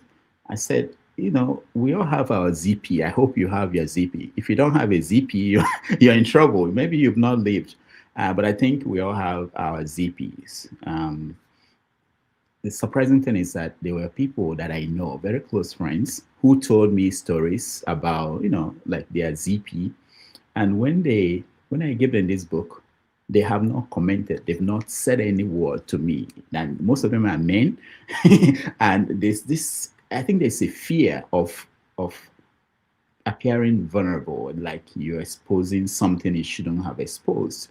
And I think maybe people will will consider this and know that if you accept, if you accept that there was something that happened to you, and you are carrying it in today's psychology, they call it, trauma, and it's more like a traumatic experience. If you address it, if you look into it and say this is what it is, maybe it will reduce.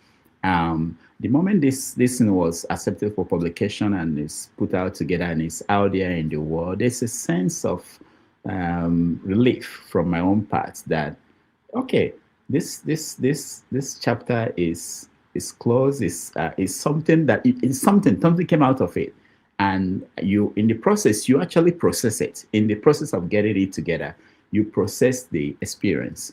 And I think I want to see anybody who will come out here and tell me they don't have a ZP, and I'll meet with them privately.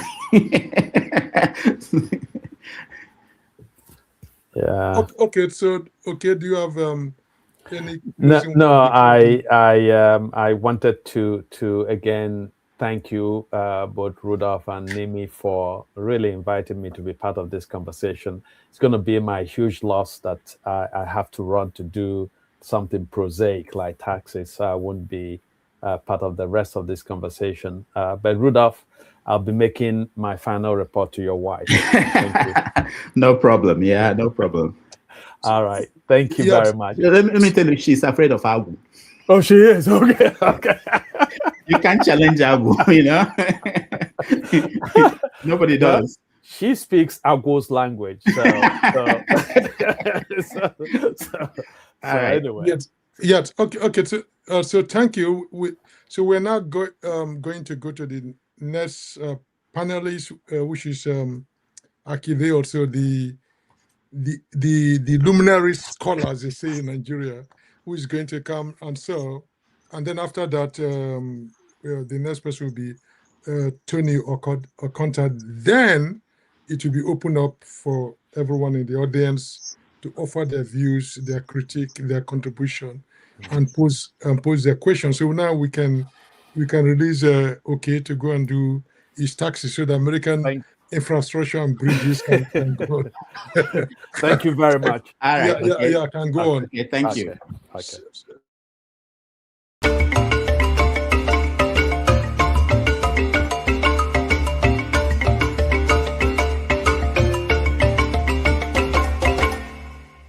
Book.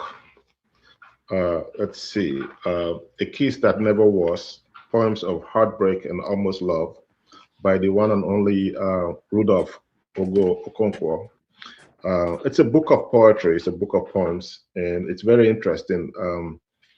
I am old school in the sense that even though many people see me as someone who likes to be in the digital space, I tend to buy hard copy books and then also have an electronic copy on Kindle or someplace else.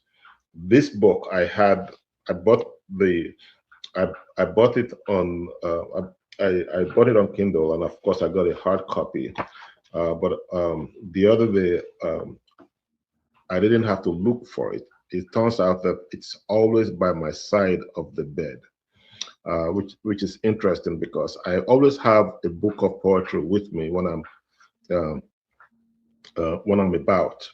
Whenever I go somewhere, more than likely I'll have a book of poetry with me because I find good poems very comforting. In fact, when I came to this country, I must have had a copy of a book of African poetry with me because that was how we were raised. You read these things. The times have changed, unfortunately, and people are not reading books as much as they should. People are not reading good content as much as they should. But you should read this book. Rudolf wrote the poems in here, as we say, with his blood. It's probably going to end up being one of the most important books of poetry in contemporary times when it comes to Nigerian writing. I say that because we talk a lot about diaspora writing, we talk a lot about on the ground writing and in between. This book just pulls everything together. It's It's really amazing. I tend to say these days books are struggling with social media because they are flat. They're not three-dimensional. It takes a lot of creativity. It takes a lot of courage and a lot of vision for a writer these days to be able to put content on paper and have it look like you are seeing stuff in 3 dimensions. And Rudolf pulls it off and pulls it off really nicely. Uh, there are actually about 21 poems in this book. But it's interesting. The poem that bears the title of the book, A Kiss That Never Was, takes literally half of the book. It's a small book, so don't be intimidated. And again, the title of that poem is A Kiss That Never Was. It's almost like a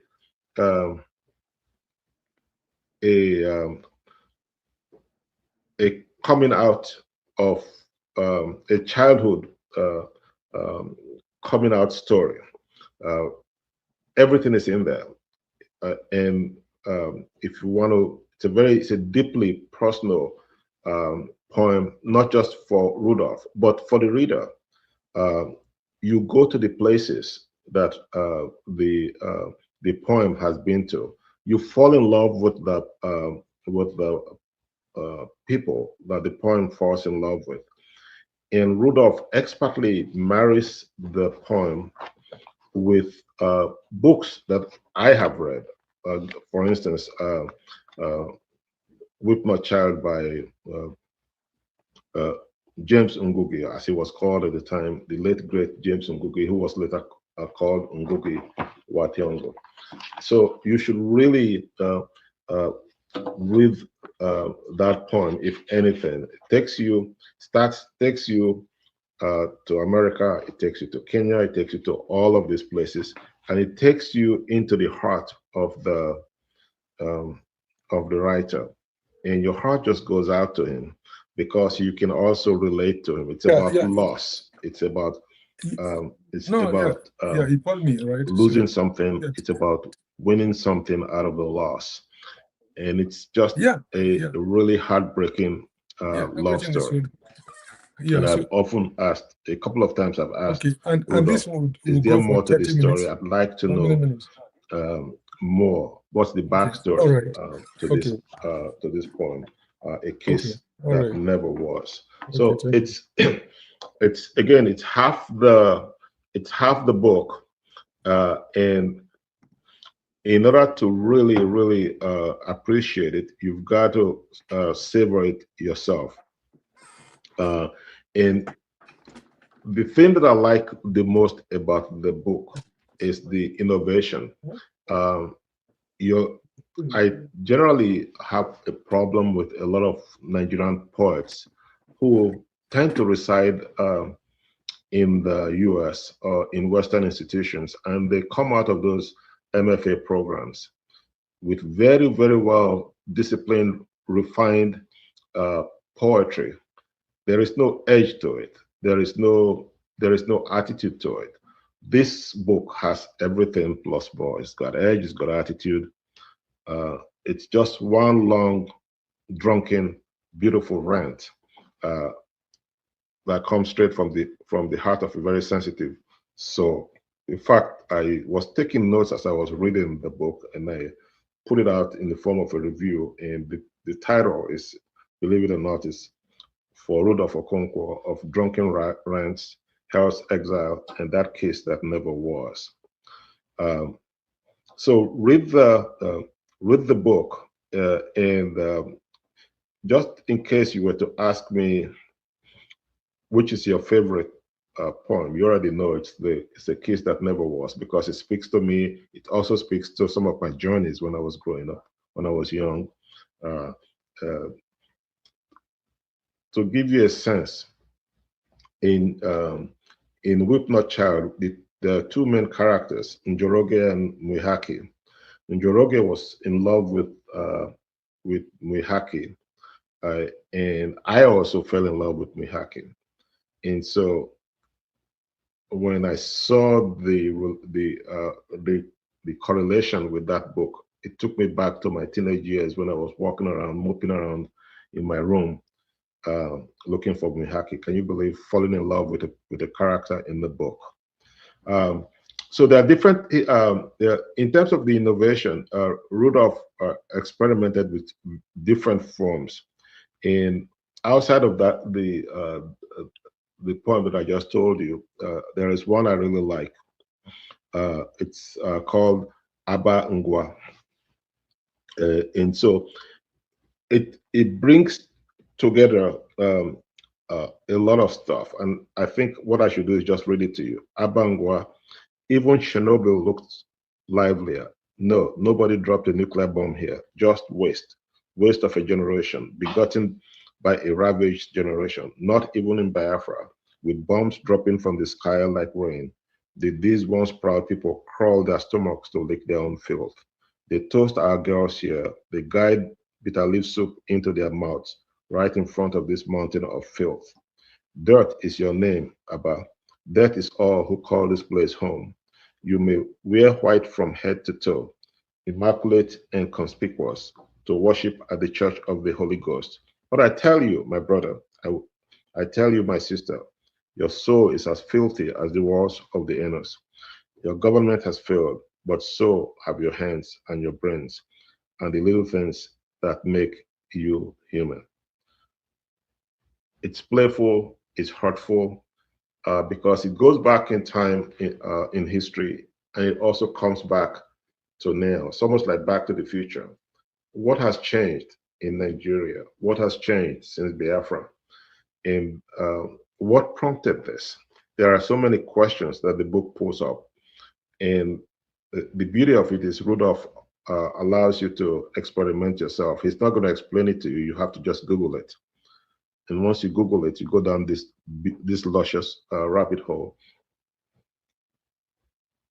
And you just don't want it to end. It's a beautiful book. And I just want to say congratulations to Rudolf for pulling off this. Thank you so much, Ikhide. I was listening to you. I was laughing about the Njoroge. Yes. I think you had the same experience as I did when I was growing up. When I read Whip Not Child, I was looking for Milwaukee. I'm still looking for her. Yes. I was bopping around going, we hacky. I was embarrassed. And now I think about it, embarrassed. How do you fall in love with, I mean, I was a nerd. I was just a geek. How do you fall in love with a book character?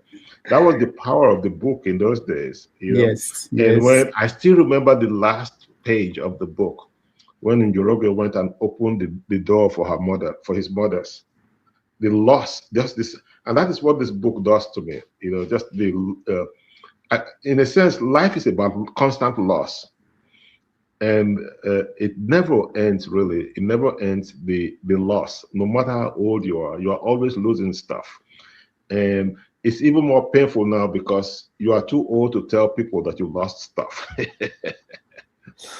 Yes. So you keep it to yourself. You got kids around you, and your life is one constant episode of love and loss. It's just the way life is. Yes. And then you get to a point where society says, you know, you shouldn't be doing that. You're too old. You are too old. You're happily married. And we're not talking about physical. We're just, it's hard to explain. And that's what the book does. You just continue to, you begin to read and, yeah, that's what that was about. And you see, that's the other thing that it mirrors. People leading parallel lives, trying very hard to connect, but then giving up because it's silly. It's mathematically, you'll never connect. It's just parallel lives of, beautiful, sad, haunting, longing. And that's just the story of our lives. Then you die. Then You captured it. You captured it. Yeah. Let me surprise you.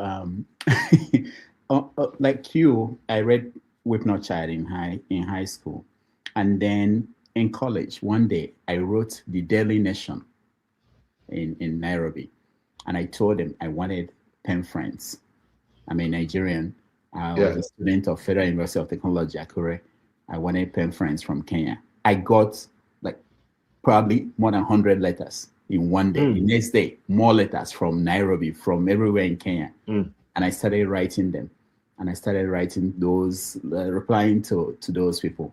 And till today, I still am in touch with one of my pen friends. Only one remained. I kept in touch with one. I've never met her. And she lives in America. She had followed me around. I've lived in London. Anywhere, we communicate through letters. Now we talk on the phone sometimes. So, and that's the other thing, people don't know what a pen friend is now. I know. I just said it that way. They would just, they had Drum magazine. They had all of those magazines, and you wrote, people will say, I want a pen friend. And you would write long letters and it will get exchanged. And my generation did it. We did it. That was our social media at the time. Yeah. But so people will be reading this and they go, young people will be going, what's a pen? My son will probably say, Daddy, what's a pen friend? I will say, well, Google it or ask ChatGPT exactly. or Grok. Exactly. Yeah. But that's the importance of the book, the cultural depth.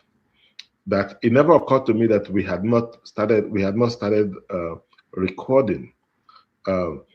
It's there. All of those things. I mean, the things that entertained us. So you remember Fearless Fang of Boom magazine, Lance Spearman, Captain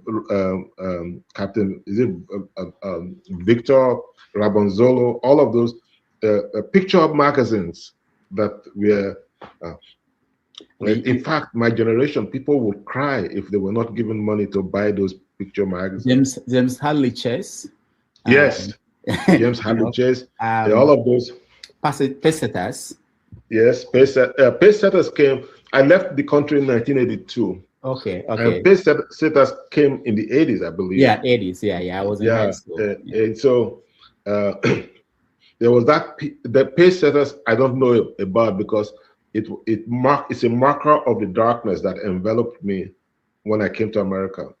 In 82, there was no cell phones, at least not in commercial quantities. There was no internet, no social media, and all of that stuff.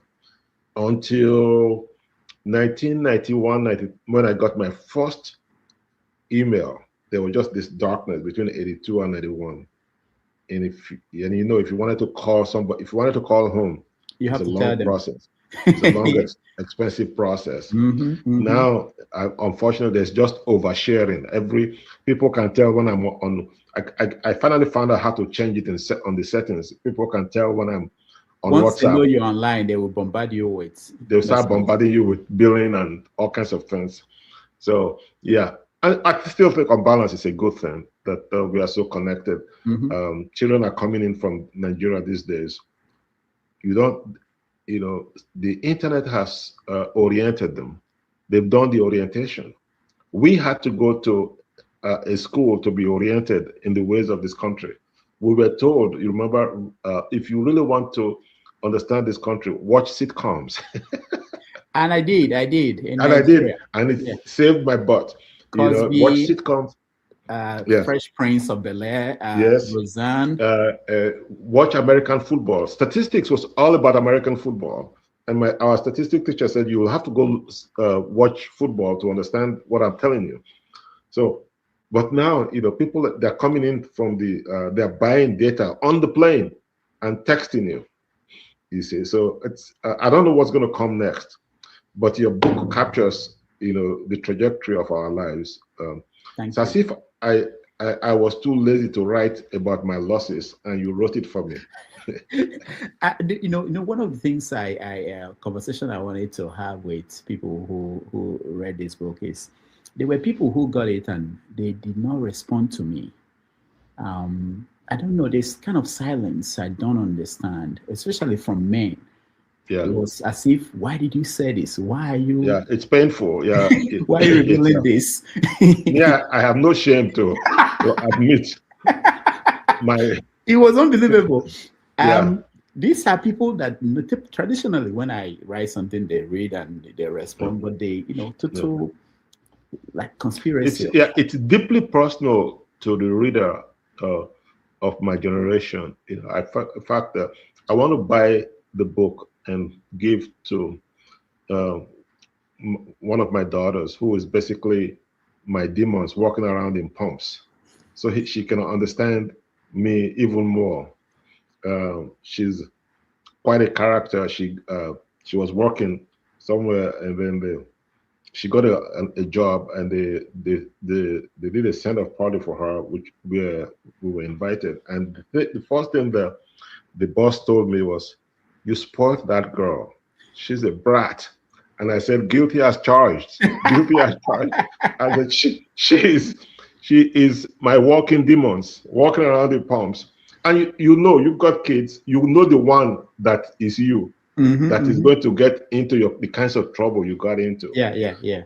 And so, in a sense, you roll over the pages, and you can see yourself in the. You can see my generation can see themselves in the, and younger people who want to understand us some more should go over there and read this things and look at a time when there was not even email.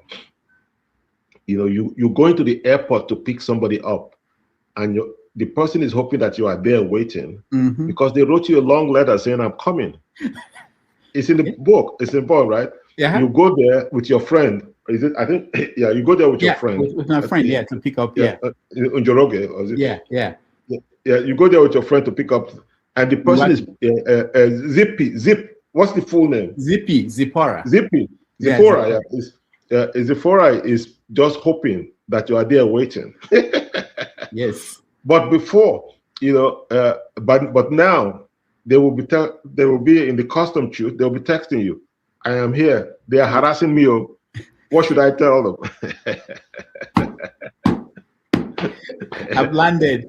You have landed. These people, we went and picked up somebody. It took them 3 hours to get out of the customs chute, because they were, they had fish. Is it only fish? They had Nigerian passports. One of the mistakes that people make is, if you are coming into the United States, they ask you, "Do you have this and this?" You better say yes. Yeah, tell the truth. If you say no, and they find out, you're in trouble. Yeah. And they can find you, and then they put you on that list forever, where they just keep monitoring you. But who goes to Nigeria and comes back without fish? I mean, who does? So tell me. I've always wanted to ask you, why did you write A Kiss That Never Was? That is the poem itself. Yeah. Why did you decide to put it? Yeah. Because. And when did you start writing it also? Oh yeah, it was long ago, more than 30 years ago. Oh wow. Yeah, I was writing it as the events were happening. In most cases, I just put it all together. But yeah, they were raw. They were, in most cases, written as they came, and the inspiration came. Yeah, that was obvious. Yeah. Yeah, some of it was drunken stuff. Yeah, it wasn't painted. It wasn't. It wasn't in a good way.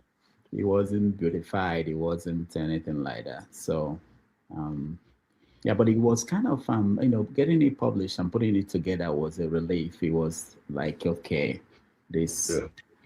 I mean, the thing that I liked, the other thing I liked about it also is, the packaging is not contrived. That is, there is no central theme to it. You have to make up the theme yourself as a reader.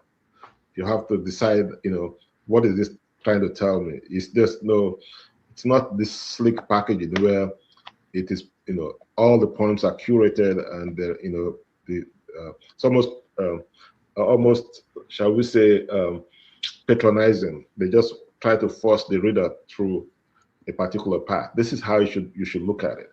But it's just there. I mean, how do you go from the airport and then fly, then drive all the way to, is it Norfolk, Virginia? Yeah. And then suddenly we are in Biafra. but in general, thinking about the decision on the title, if you think about Biafra, it was also kind of a dream, a kiss that never was. So it encompasses, desires that didn't actually happen, and how they haunt you, because Biafra is still haunting people who once had that dream.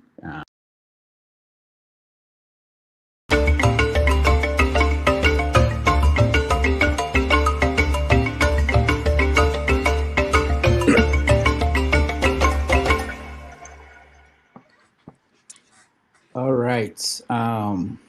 Welcome back. Okay, so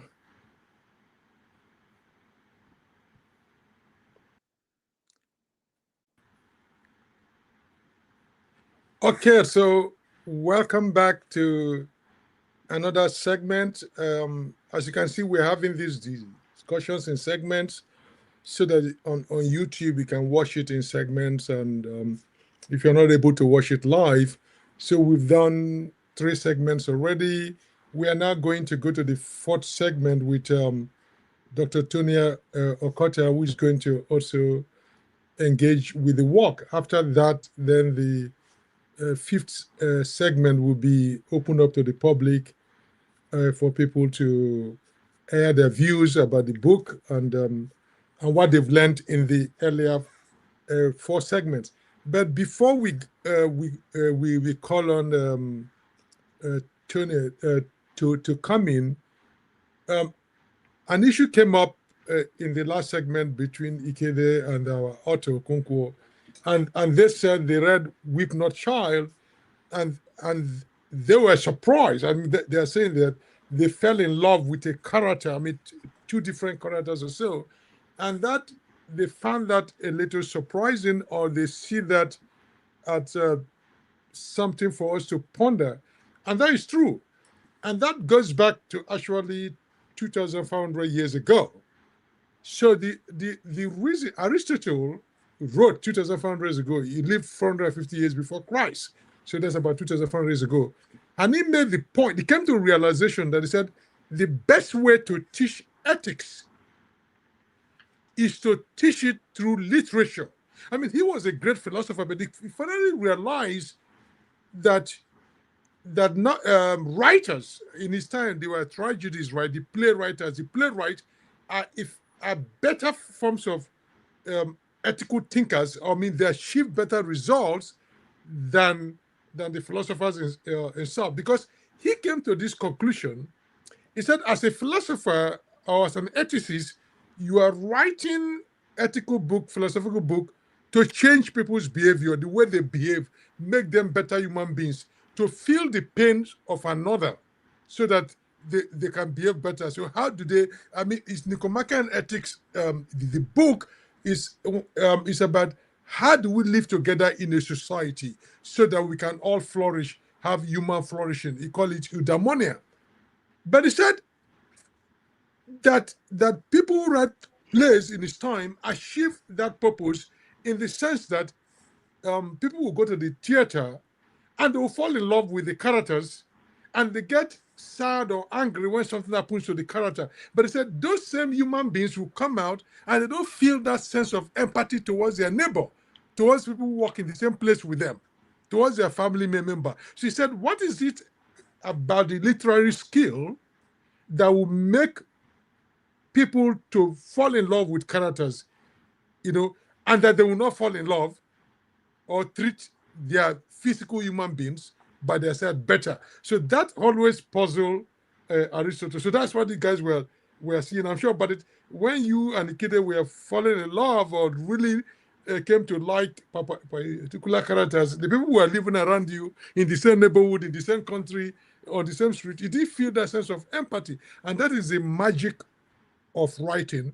And that is why, and that idea that literature can do what ethicists or philosophers cannot do, that's what led me, for the past 15 years or so, I've taught a graduate course, a master's and a doctoral course, a seminar on ethics and literature, where I bring students to study literary works, starting from Antigone, and go all the way to what will be on New York Times bestseller in that year. I teach it every 2 years, right? So we go from the old classic tragedy just to get into a sense of what Aristotle was saying, and then walk our way through, where we can't cover everything, so that students can learn to extract ethics from literary works. They could learn to see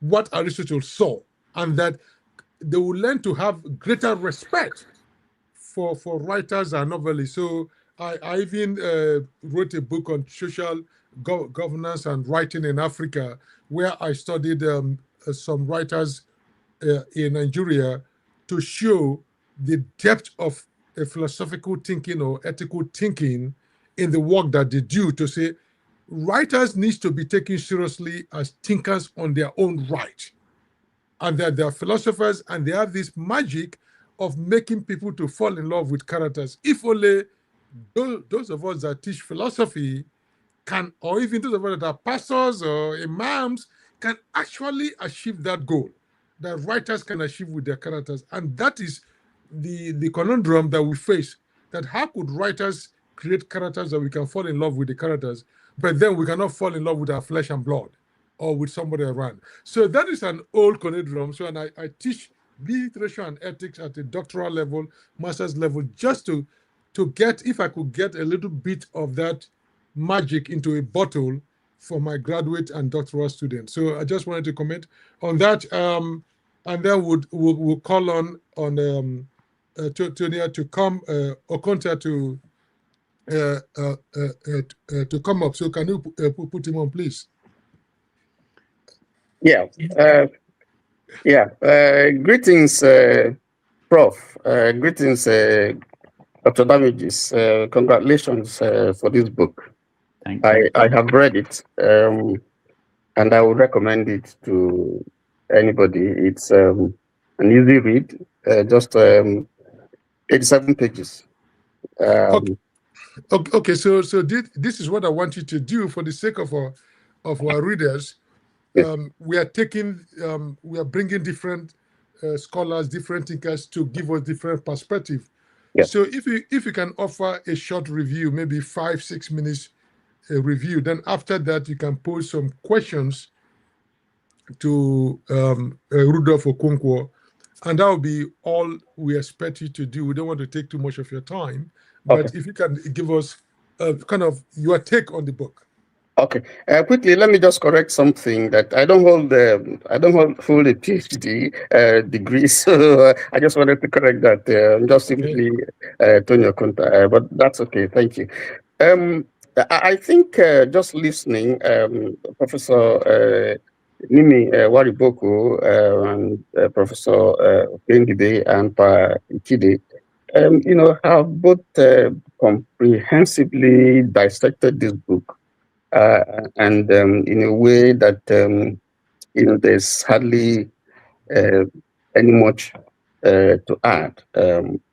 But I have impressions about the book because I've read it, and so I'm going to go through. First of all, I think it's a potpourri of experiences that are presented in ways that are very, very relatable. I noticed that it's. I made some jottings, my impressions of the book. So I noticed that it's a departure from Rudolph's usual biting political satire and journalistic prose. I think this time he focuses on themes of intimacy, loss, and the complexities of human relationship, which resonates with me, particularly in my days as a young man, as a youth. And again, I say in a very relatable way. My impression is that the book is structured around the unfulfilled, this is in quote because that also appeared in the book, exploring the weight of things that never quite came to fruition. in the highs, in my opinion, you see the artistic sublimation of pain. When I was reading the book, I was thinking of the match that Nigeria had with the Soviet Union then, as it was in 1989. This was the FIFA Under-20 World Championship that was held in Dammam in Saudi Arabia. And first half, Nigeria was down by 4 goals. It was 4-0. And I think the Soviet Union thought they had it in the bag. And so in the second half, they had taken away their strikers and so on in preparation for the finals, because this was the semi-final encounter. And so they took Oleg Selenko out and so many others because they thought, oh, 4-0, that's done. And gradually, I don't know where Nigeria got the strength. Summoned, the usual Nigerian spirit. 4-1, 4-2, 4-3, 4-4. Full time it was 4-4. Some people had gone away, shut down their tellies and their radios and so on and so forth, bitter and so on and so forth. But when they had the shouts and the screams, wondering what's happening, Nigeria was up 4-4. And they went ahead to win that match 4-3. That match was styled the Dammam Miracle. Greatest comeback by any team, soccer team in the world up till now. Nigeria went to the finals and took the silver medal, lost by 2-0 to Portugal. But what's the relevance of this story? I see. You see the enthusiasm. You see the feeling of victory, of something that you have been chasing. That's on the part of the Soviet Union. Almost close to you. You can see it. It's palpable. You can feel it. You can touch it. Victory was in sight. And suddenly, the entire thing evaporates before your eyes. And you are standing and looking. It's like a mirage, like, an unfulfilled hope, and almost something that appeared at a point that it was going to be, but never was. And so that's the way I see a kiss that never was. You were so close, you gave it all that you had, you look forward to this romance, and perhaps your underpants was wet because you had an expectation, and you put in everything that you had. And then suddenly, before your very eyes, you see this whole thing evaporate. And it can be heart-rending. And it's something that I can relate to.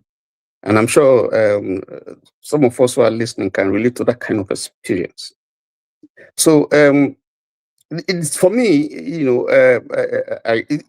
very striking, because the writer, Rudolf, explores the idea that an unconsummated love, or an almost, this is in quote, relationship can be more creatively potent than a realized one.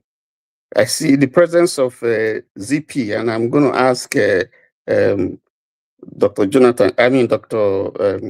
Damages, when the time comes, whether this was I'm asking for a confession whether this was a real experience. If that's not going to put you in trouble, because what ZP did, he was a recurring figure of unrequited affection, serves as a mousse, that transforms, personal ache into a freshly minted farewell philosophy. For what I consider as the lows would be, the visceral descriptions of grief, not just for a person, but for interrupted destinies. So here you see the writer, touch on, stubborn ambitions, linking personal heartbreak to historical trauma of the Biafran War. So that linkage, is very, very striking. Because Biafra came with so much expectation. People were hopeful, and at the beginning, it looked so achievable. It looks like something, particularly when Biafra went into the Midwest and then over to the West. It was all hope. It was that expectation that something good was going to come. Suddenly that hope, fizzled out, and so it ties very well with what the book, A Kiss That Never Was. It was an almost, so that's part of my understanding. Lessons, quickly. The book prognosticates that heartache, heartbreak is a creative ignition rather than a terminal point. The persistence of almost, in the book suggests that we are shaped more by our fractures and almost than our successes. So these are some of my experiences. If you ask for what is my best, let's see, talking about, yes, the book reflects on the shift from the pen pal tenderness of the past. Many people, some of us would not identify with that, because I think it was by Ikhide that spoke about it. The steady light of the digital age, suggesting the loss of patience in modern connection. So there's a transformation, that we see here. And then finally, because of time, let me just say that, let's see what I have next here. Yeah, the unveiling of Zip is intellectually and emotionally stimulating. Why? Because it functions almost like a detective story of the heart. ZP is presented as a woman who presents the almost love of the writer's life.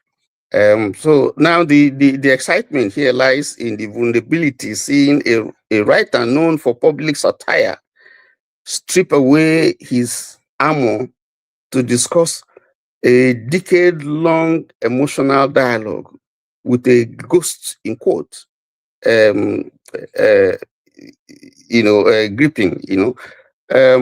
So basically, those are some of my impressions of it. For the later part of the book, the poems, what struck me more was the one in page let's see, yeah, page 71 already has been talked about. Sometime many years ago, there was this someone from Europe who came to Nigeria, and he was going to a place called Agbaro, was going to look for a witch, a self-confessed witch,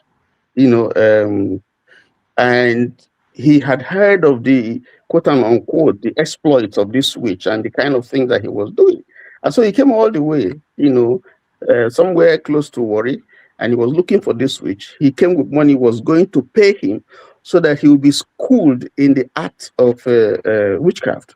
His intention was to see how he can use, this knowledge, not in a negative way, but in a positive way to transform society. Because it was incredible to him, the things that he heard that the man was able to do or could do with the power that he heard.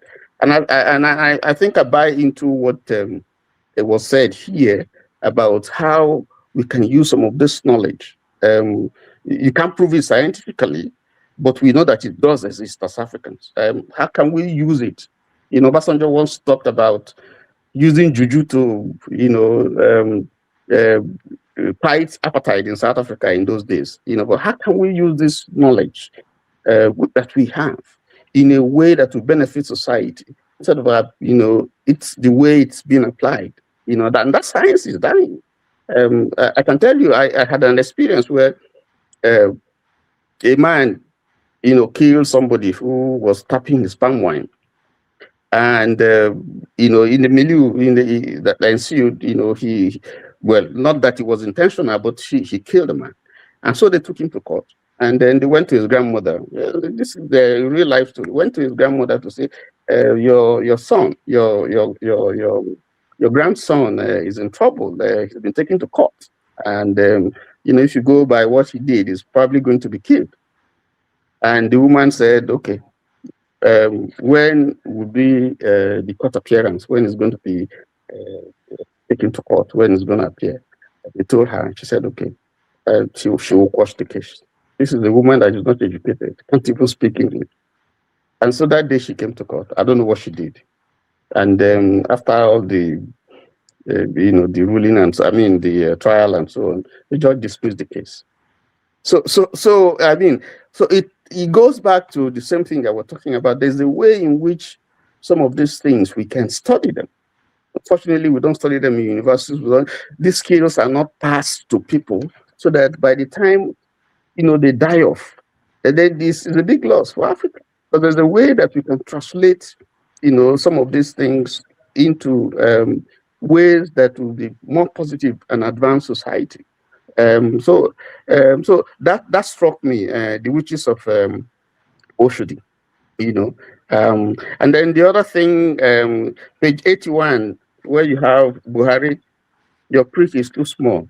I know it's a reaction to the NSAS thing that we had, quite a lot of people that was killed, and the government was in denial and so on and so forth. But realistically, what I wanted to ask Dr. Damages, we see people, journalists, do some very daring things, go to war fronts, battlefield, and very, very dangerous. But here, you were talking about Buhari's speech, and I wanted to ask you, did you really see his speech? And how does it look? Thank you. Let me stop there.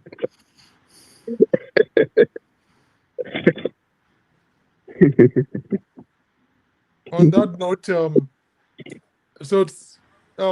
Dr. Rudolf, you don't have to answer that. I can answer that. Yeah, you can. Anyway, so before we go on, I was just looking at the chat on the that came up, not on the YouTube or this, but on the StreamYard. Somebody said that the kiss that never was is actually democracy in Nigeria. Yeah, the person said democracy in Nigeria and all the things that were promised to Nigerians are never really fulfilled. So you could see someone here is actually expanding the concept to say the kiss that never was, it's also the issue of free election democracy or fair INEC. We keep always saying we are going to get there, but it's Rudolf, what people don't know, Rudolf originally was trained as an engineer. So he knows the asymptotic line, right? The line never comes, but it never really touches. Always you are close, but there's always an infinitesimal distance between the line and whatever it is approach, never gets there. So if Tonya still has time to stay, he can stay. We can now open it up to take questions. We have about 30 to 45 minutes to round up, and I would thank Tonya for the work that he has done, for Ikhide and for Okey Ndibe, for everyone that have participated. Now, because this program is real democracy, it's not democracy as a kiss never had, we promise to come back to the democratic audience. So now it's your turn. You are going to have your kiss. Yeah, we are going to have your kiss with the quote unquote with the author and the book. Well, but if time does not allow us to get to everybody, know that a kiss that you never had is not our problem. Is you can go and blame time, or you can take time to court, as they do in Nigeria, people. So Dr. Damages, who is skilled at this thing better than than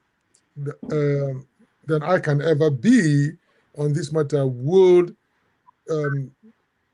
give the mic, the provider mic, to somebody to ask you a question, or ask a question, or offer a review. Please do not take more than 2 minutes, so that way we can get to as many people as we can. So, Dr. Damages, I hand over the baton or the microphone to you. All right. Thank you so much for a wonderful job. Yeah. So please remember, at the end of everything, we are going to reserve 5 to 6 minutes for your total response to everything. All right. Thank you so much. Let's begin with thank you for the work you did. It was wonderful. And I hope we do more of this with other writers. So for writers who are watching, this is going to be a series. We hope to do it once a month. We'll get you here, and somebody will moderate, and there'll be conversations on your work, which is something we don't do much in Nigeria. All right, let's start with KJ. KJ, go ahead.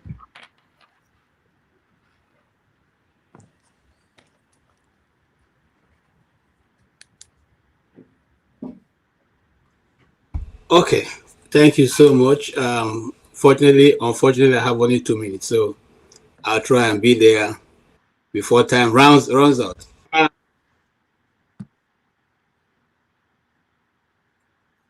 What's up? We can hear you. Sorry, I can hear myself. Go ahead, somebody else. Let me correct it. Okay, all right. Let's go to Ovie. Ovie, you're next. Well, since not 2 minutes, let me reduce my 5,000 page review to 2,000. Dr. Dameji, the Okonkwo himself, you had me between, reminiscing over my nursery school sweetheart, fantasizing over my love and relationship with the Queen of Wakanda that never was. So if you accuse me of not reading past the page, you might be right. But I think few people here don't already, pressurize into my work already. People like Tony, who pay more emphasis on almost. But at the same time, I also pressurize the works of Okey Ndibe and Ikhide Ikheloa, who were here a couple of minutes ago. So in the case that never was, Okonkwo captured the heavy lingering gravity of the almost, rather than mourning a fairy ending or a dramatic fracture. The poem dwells in the quiet, decade-long ache of connection that never quite crossed the threshold into reality. Just like my nursery school sweethearts that she'd hand. He identifies a woman, ZP. From my perspective, I think that is Nigeria, as the focal point of his perpetual suspense. For Okonkwo, the physical act of a kiss is secondary to the looks. A shared gaze shared with a lifetime of unspoken intent. This visual connection carries more emotional weight than any physical encounter could, suggesting that the most haunting ghosts aren't the people we lost, but the version of ourselves we never got to be with them. The almost to me is almost a nation. In his, as a satirist, political satirist, most of his essay, Okonkwo often writes about Nigeria as a country of almost great, almost democratic, almost functional. But in this poetry collection, Okonkwo takes that political frustration and internalize it. He views heartbreak not just as a romantic failure, but as a civilizational one. The same way a nation can fail to crystallize, a love can fail to begin. Just like my relationship with the Queen of Wakanda, never begun, never was. Even in this poetry, Okonkwo can't entirely escape his wit.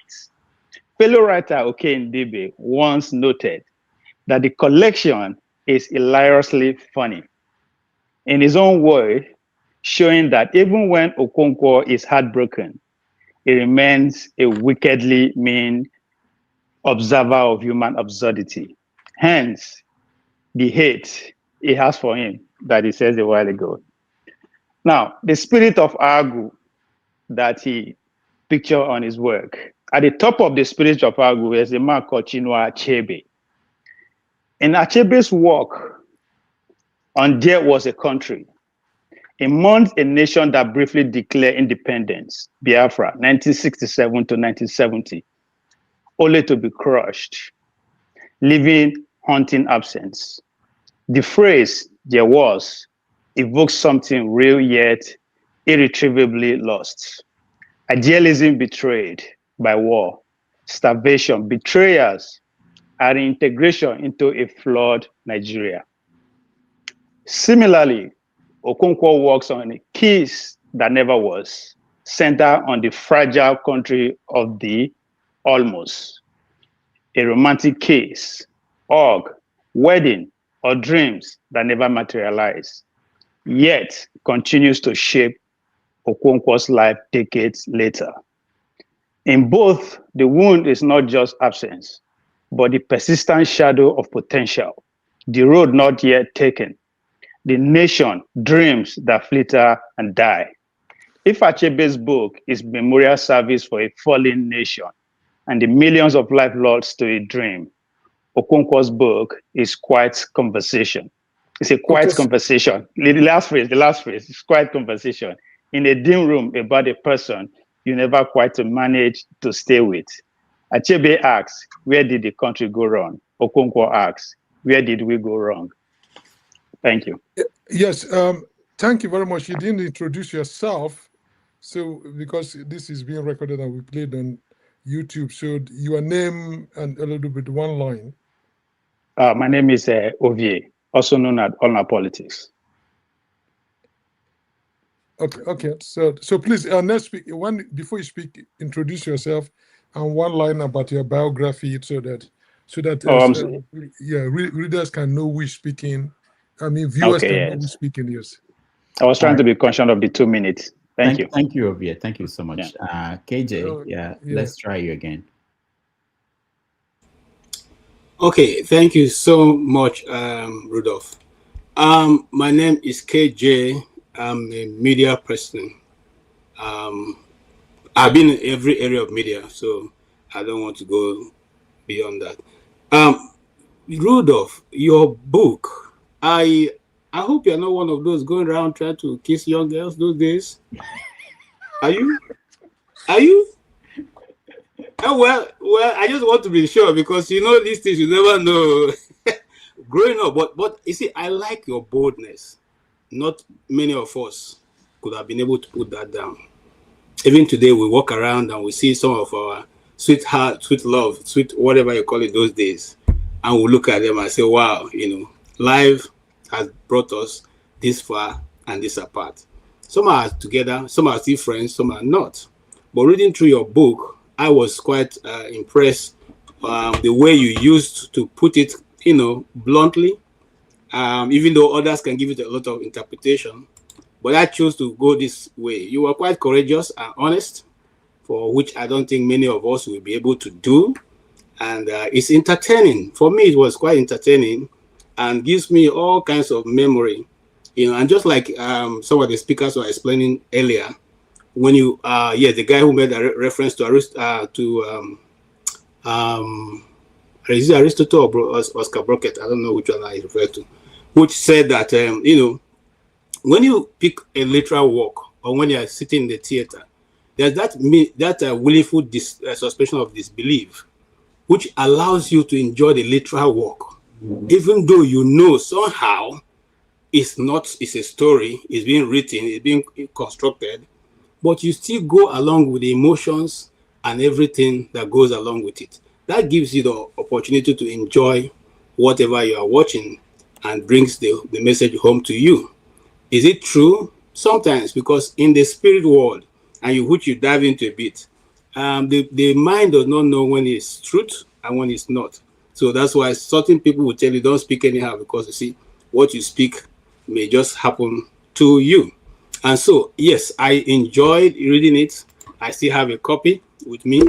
And yeah, I also like the blend between politics and poetry and all that you move between without much ado, and the style that it gives you the opportunity or the freedom to be able to wave in, you're not constrained to any genre, you could just move in. And it gave the reader or me that opportunity to be able to flow along with you, not being restricted, trying to look for, okay, what do you mean by this? Or what do you mean by that? You can easily pick out what the writer is trying to portray. I like a lot of references that you used, even though I'm not going to talk about Buhari something, but I'll go to other parts, I like the quotation you used, and I think we should. So can you round up? Your 2 minutes is over, Oh, sir. I'm sorry. Okay, here is one of the questions. He said, a poet who looks back becomes a madman, and a madman who looks forward or back becomes a what? Becomes a poet. So I would like you to expatiate on that, even though I know literally what I don't say, but how can a madman who is now looking back become a poet? Is it because he has spoken certain things that have happened, or what do you mean? All right. Thank you. Am I supposed to answer Nimi now? Yeah, you can. Okay, You can. okay. So while you can quickly answer. You have a minute to answer. Yeah. Okay, so that's actually the most, to me, the most important line in the whole work. That you probably have noticed. I I don't know how to say this. I like analyzing or watching the people we call mad people in Nigeria. I have this short story that is not yet published, where the people we call mad people in Nigeria, there's some medication you take home to Nigeria and give it to them, they will just become your colleague in the office. There are a lot of people moving around in America and Western world who take medications that if they stop taking it, they will be on the street, just like those people you see in markets around Nigeria. So we used to say that mad people call mad people in Nigeria, are people who cannot control what is coming out from their mouth. Our doctor is responding to me. Coming out from their mouth, he knows what I'm talking about. People who cannot control what's coming out from their mouth. So they, a lot of things are coming at the same time. So it appears as if they are not coordinated. But if they can pause, then they will be able to know. They will be a poet. Those people will be poets. But because they cannot control it at that point that you see them and you think they are mad people, because they can't control the amount of words coming into their mind at the same time. That's really the idea. That potential is in them. The people we call mad people have potential to live normal life, to even be great, if we can intervene.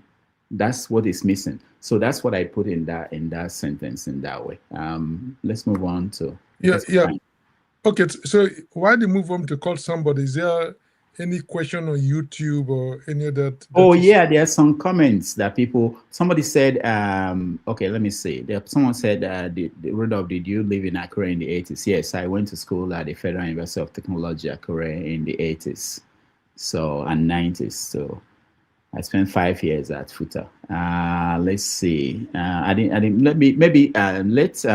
Mascot speak. I will go through the. Okay. Yeah, Mascot, go ahead.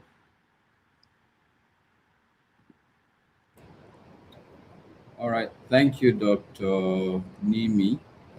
Thank you, Mr. Rudolph.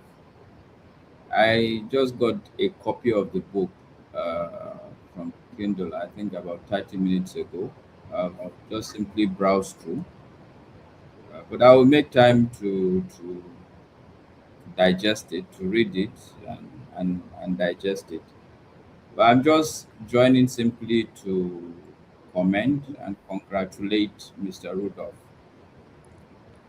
Because I know that writing a book, it's much more than talent and mere inspirations. to get this book to print and to be able to make it available to us, I believe it takes a lot of discipline, but more importantly, I think a stubborn desire to share with us. So thank you, Mr. Rudolph. But the interesting thing is, the more I get to know you, Mr. Rudolph, what is beginning to be increasingly clear to me is the very big size of your heart. So I'm not surprised that there is a need for unbundling some of the things that are there inside. But well done and congratulations. I certainly would read and most likely share some of my feedback with you.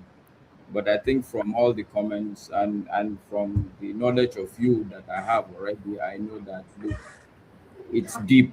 It's a deep work. So once again, congratulations and thank you for. I know how much work it would have required for you to make sure you get it out.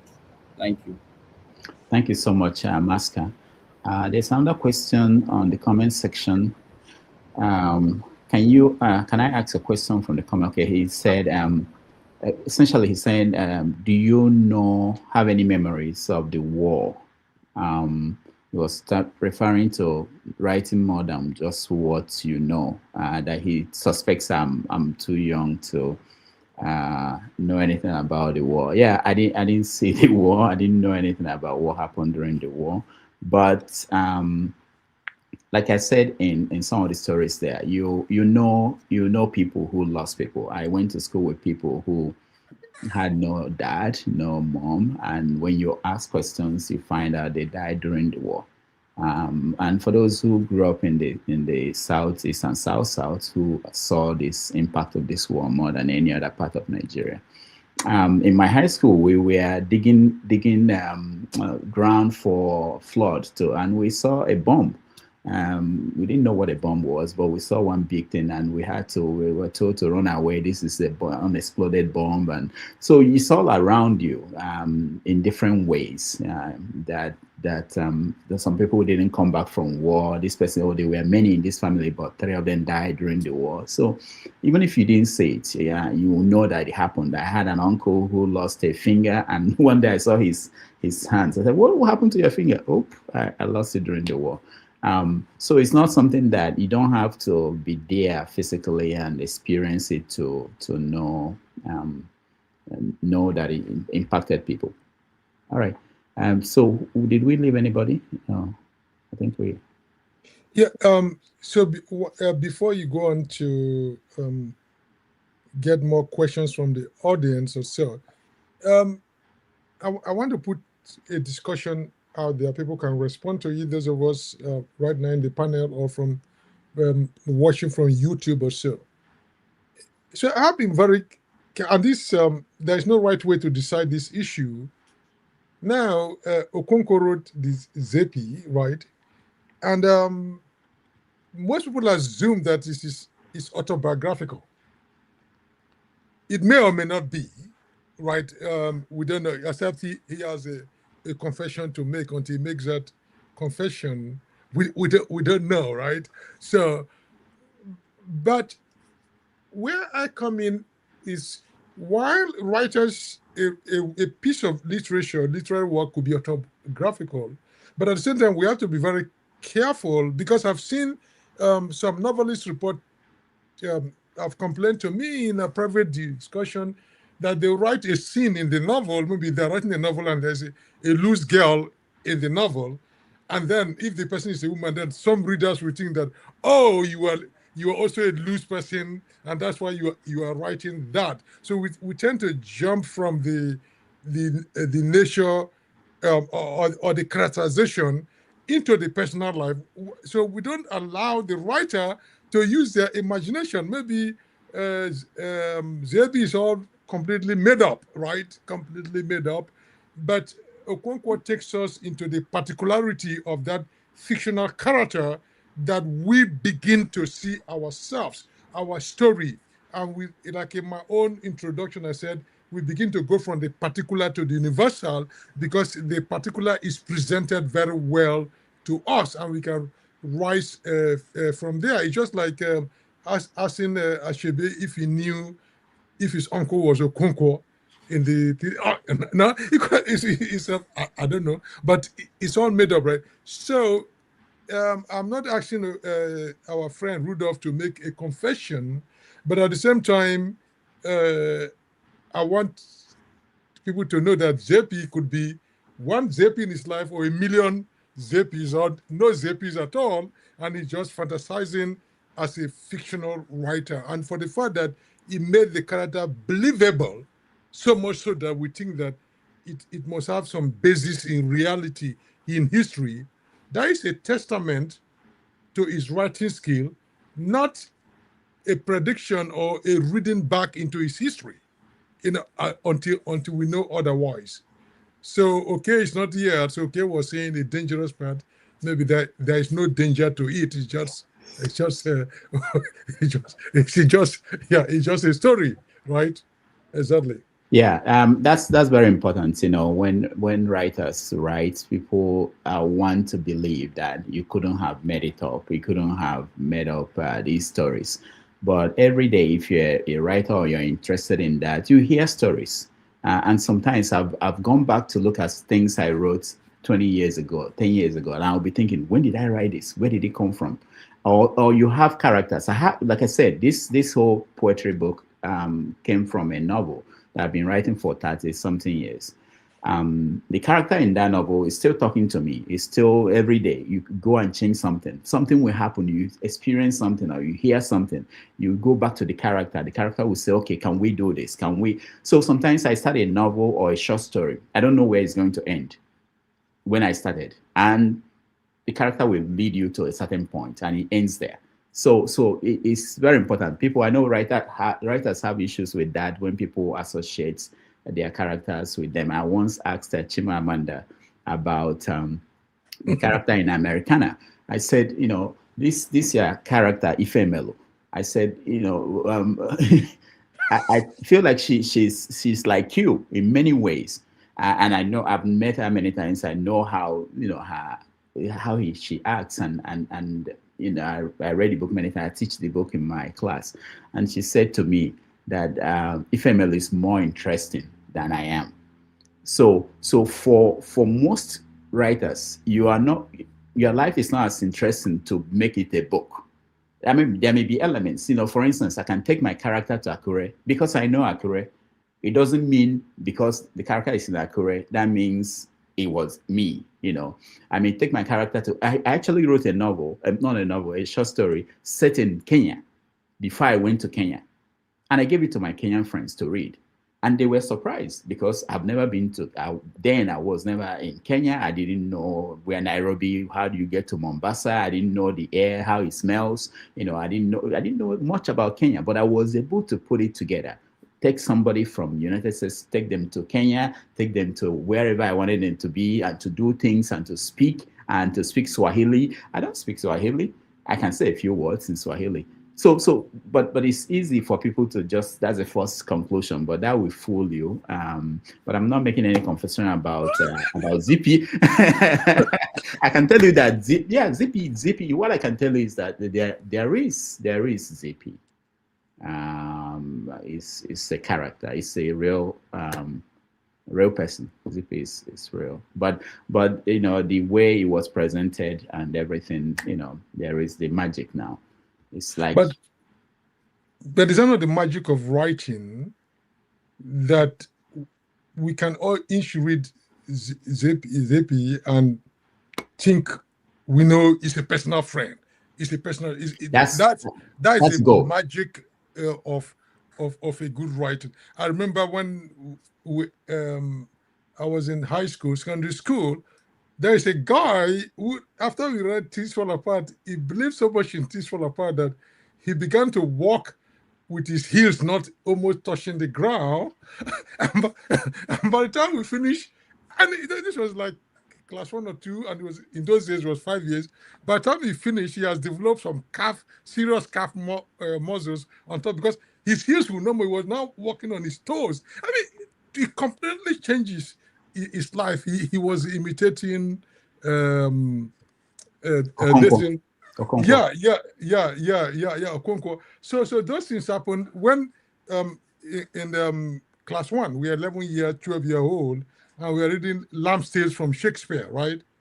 So, for me, so I fell in love with the character Macduff in Macbeth, because he was able to take care of Macbeth, right? I always, I always like people who fight oppressors or bad people or Macduff. So in those days, when we were secondary school, the way there was no social media, one of the ways you popularize your nickname, you write it on your sneakers. So you write the name. So I wrote my class 1. Everybody has to pick a nickname, right? It's like rite of passage, right? You get a character. So my character was Macduff, and I wrote Macduff, the Lord of Fifth. Fool, 11, 12-year-old boy, what do I know? I put the whole Macduff. And then a class 3 student caught me one day and said, who gave you the right to answer Macduff, the Lord of Fifth? You're a toad. That's what they call, you're a toad. You can't answer out of Macduff, that you have to change your name. I said, no, we'll change it. He said, I'm going to punish you those days in Nigerian boarding school. So what did he do? So we reached a compromise. He said, I'm going to keep the name Macduff because I was here before you. My nickname is Macduff, but since you put Macduff, the Lord of Fifth, your nickname is going to be the Lord of Fifth. So we reached a compromise. Of course, my classmates, the name faded out. All the part they could remember is the Lord. So today, if I meet my old classmates, they will call me the Lord. And people say, where did that name came from? This was like a long time ago. But that is the power of literature, right? We just fell in love with that character. Did some of those stories happen to Shakespeare? Yes, some of them were historical stories that he fictionalized, right? But that is the power of literature. They never know whether the writer is completely making up or with a little bit of history or reality, the person creates a whole character out of nothingness, or so. And that's what could also make the poet a madman, right? Because he says something that's out of nothingness, just like a madman talking also. And I wanted to say one last thing about this, that the hope of any writer is that when you read their work, even if it's fiction or non-fiction, you can relate, you can connect it to something you know. And I believe most people can relate to a ZP in their life, and they're able to, and that's when the job is done. If by reading it without knowing whether it's the real person or not, that you can relate. That's my word on there. But I think okay, go on. Yeah, from my perspective, that's why I brought the work of Chinua Achebe, There Was a Nation. So the ZP for me represents the ultimate symbol of unfulfilled potential, rather than a specific historic figure or a lost love, in the traditional sense. She serves as a personifier of the almost, that's why I use that word. When Achebe was talking about the country that was existed, for about 3 years, and even at this point, Okonkwo is approaching it, as a bridge that was never crossed. The idea of the Biafra is still there, but there is this war called Nigeria that they integrated in. But how do we cross? Is this something that can still be crossable? Those are the questions that comes to my mind when I actually approach that part. Just like as Achebe write for the future, which Okonkwo represents, Okonkwo is also putting that curiosity out there in the form of a poetry to the future generation. Who, for me, I believe the generation will come and fuse that two curiosity together of there was a country which now is a bridge as in Nigeria, which Okonkwo fantasized about. To him, he believed that it can never materialize. It will never come to reality. But I am saying that the future, they said, is pregnant. You never can tell. He's just a figure right now, just like Achinibe stands as one. But I foresee a generation that will have the same capacity and incline to say, you know what? Let's even see if we can cross that threshold. that country that they said there was, as if it's achievable, which some will say the struggle is still on. It's still alive within Nnamdi Kanu and Samuel Mpanko, and Yes. Okay. So thank you, V. I think we have about 10 to 15 minutes to. Okay, let me quickly touch on. To round up. So there are 3 more issues. I think there's one more question or 2 that we can take, and then we'll ask Dr. Rudolf Okonkwo, Dr. Megis, to give us his response to everything that he has. But before we go on, we talked about the power of literature to bring people together, to create empathy, and for us to look at the particular character of Zebi and find the universal nature of our existence in Zebi. But we also need to be very careful that same good quality of writers that makes them create characters that we can relate with, just like Aristotle said, it's a good thing. They can create characters that we can sympathize with. But that same quality also make writers very dangerous. And so I don't want us to lose that part, or students who are going to look at this or YouTube to forget that part. Because so Aristotle was a student of Plato.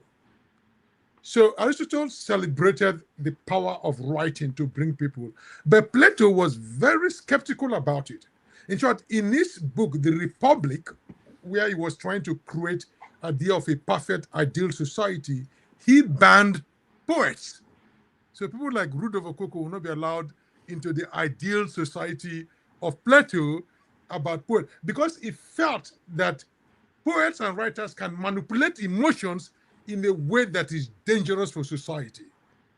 Because that same way that we see ourselves in Zepi for the good, also a poet, a writer can make us also fall in love with a character in a way that is detrimental to society or can provoke violence. So Aristotle celebrated the power of writing, creative writing, but Plato was skeptical, right? So whether ultimately Zepi is a good person or not, it depends on individuals. It might be if you have a lover, a wife, a husband, or so, you don't want any Zepis in your spouse's life at all to come up. So you said any writer that is bringing up any Zepi, Zepi is a bad person, right? It depends on where you're coming from. But if you are, like KJ said, if you're walking on the street and you meet somebody, then Zepi is a good feeling to have. So that thing about writing, right? It is ambiguous. It could go both ways.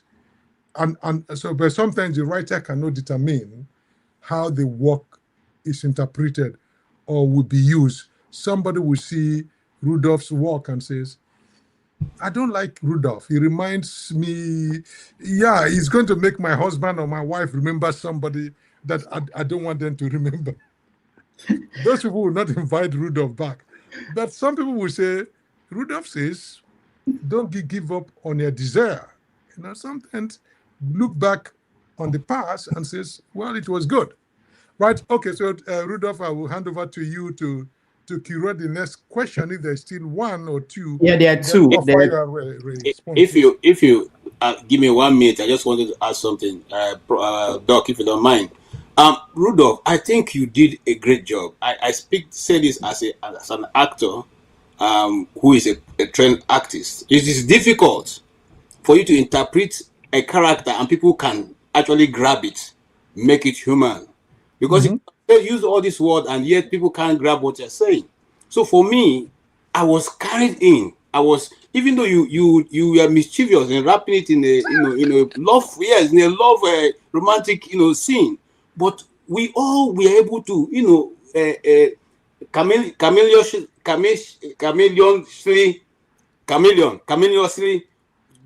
find ourselves changing colors from one point to the other. So when I read part of it, I said, "God, this guy, what's he trying to do? Is he trying to get us back to our secondary school days or something?" But you carried it. You carried it, and I appreciate that. It's a great work for anybody who is out there who is interested in literary work.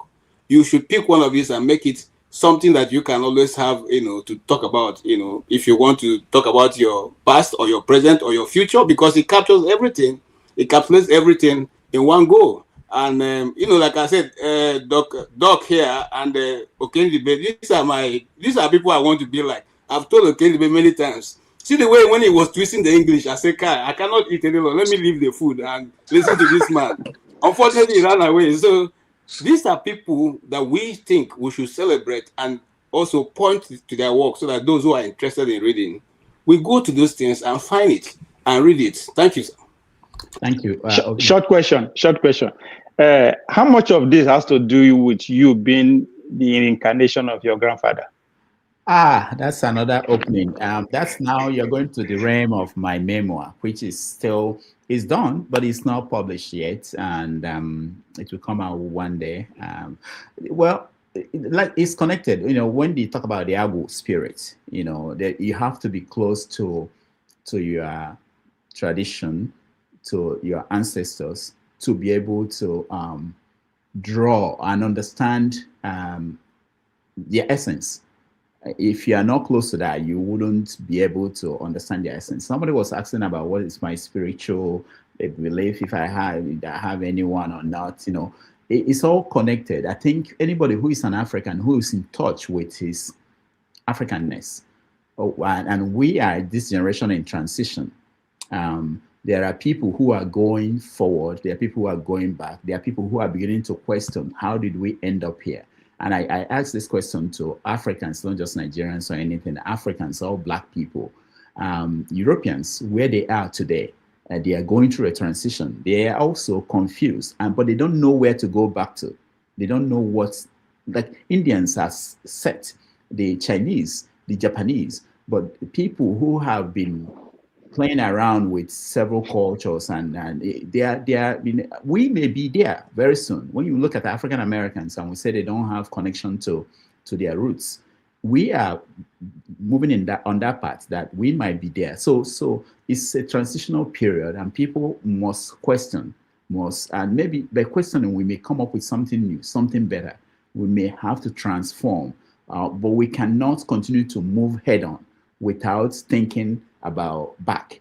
Then that goes back to the madman looking back and looking forward. And we have to, with this and this is a generation that once we miss that questioning about things, there may be other generation who may want to do it, but there won't be any reference point.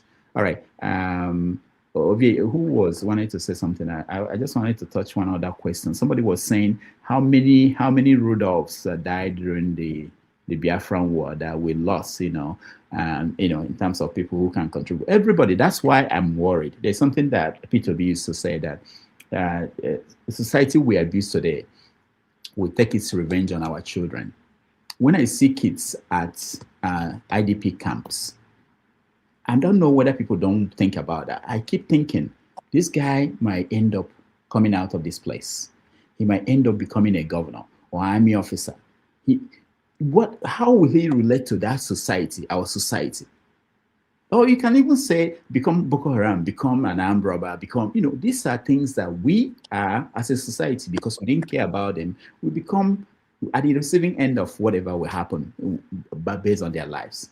But we don't think about that. We don't think about they are begging on the street, they are homeless, they are marginal. We should be concerned. We are not isolated from whatever they will happen to them, whatever they will become. Igbo Basics, welcome. Yes, I'm going to be a different kind of Agu today. So whatever you see is what it is. And that's because I went to a wedding last night. And that was the wedding of the son of my late friend, Professor C.C. Nwako, who is from Abagana. So his son got married last night, and I was at the wedding, and at that wedding something happened. So that's why you see me the way you see me right now. Anyway, Congratulations, my good brother, Rudolf Okonkwo, even though you are from Nobi and I'm from Ibere. Tex Wariboko. Tex, I asked the question before. Are you related to one Tex Wariboko? No, I'm not. It's Wariboko is a popular Ijaw name, so I'm not related. There are one Tex Wariboko in Texas or something, but we are not related yet. Okay, that one I've met on a couple of occasions down here in the US. But nonetheless, Dr. Damages, I have not read your book yet. But listening to the conversations from Tex and our good friend, Prof Okey Ndibe, I'm highly impressed. And then the panelists have pretty much summarized what's happened so far. I'm coming at it from the perspective of the Agwu, and then your conversations about the madman, looking forward and looking backwards. And then you touched on the, what about the war? Somebody had asked you if you knew anything about the war. And you narrated some things about how you were digging in high school. And from the perspective of the madman, there's a man who called Eke Malam. And Eke Malam was during the war. Everybody ran back home. And Eke Malam used to say, every house he sees, he says, you must paint this house. Paint it. Everything must be painted. That was from Ibere. That was Eke Malam. And then fast forward to your concept of looking at people in Nigeria as some of the people who, if you give them medication, they become normal. It reminds me of just during the 70s, all this hairstyle that is reigning now. If you fried your hair around that time, for those who were old enough during the period, they will probably catch you in the street and put you on a chain. There used to, in Aba specifically, there used to be people that they're marching down the street and all their hair was like the kind of hair you see now that people will go to the barber shop to get them jaggedy. They make their hair like that. So that was happening. And then dealing on the strength of the Agwu.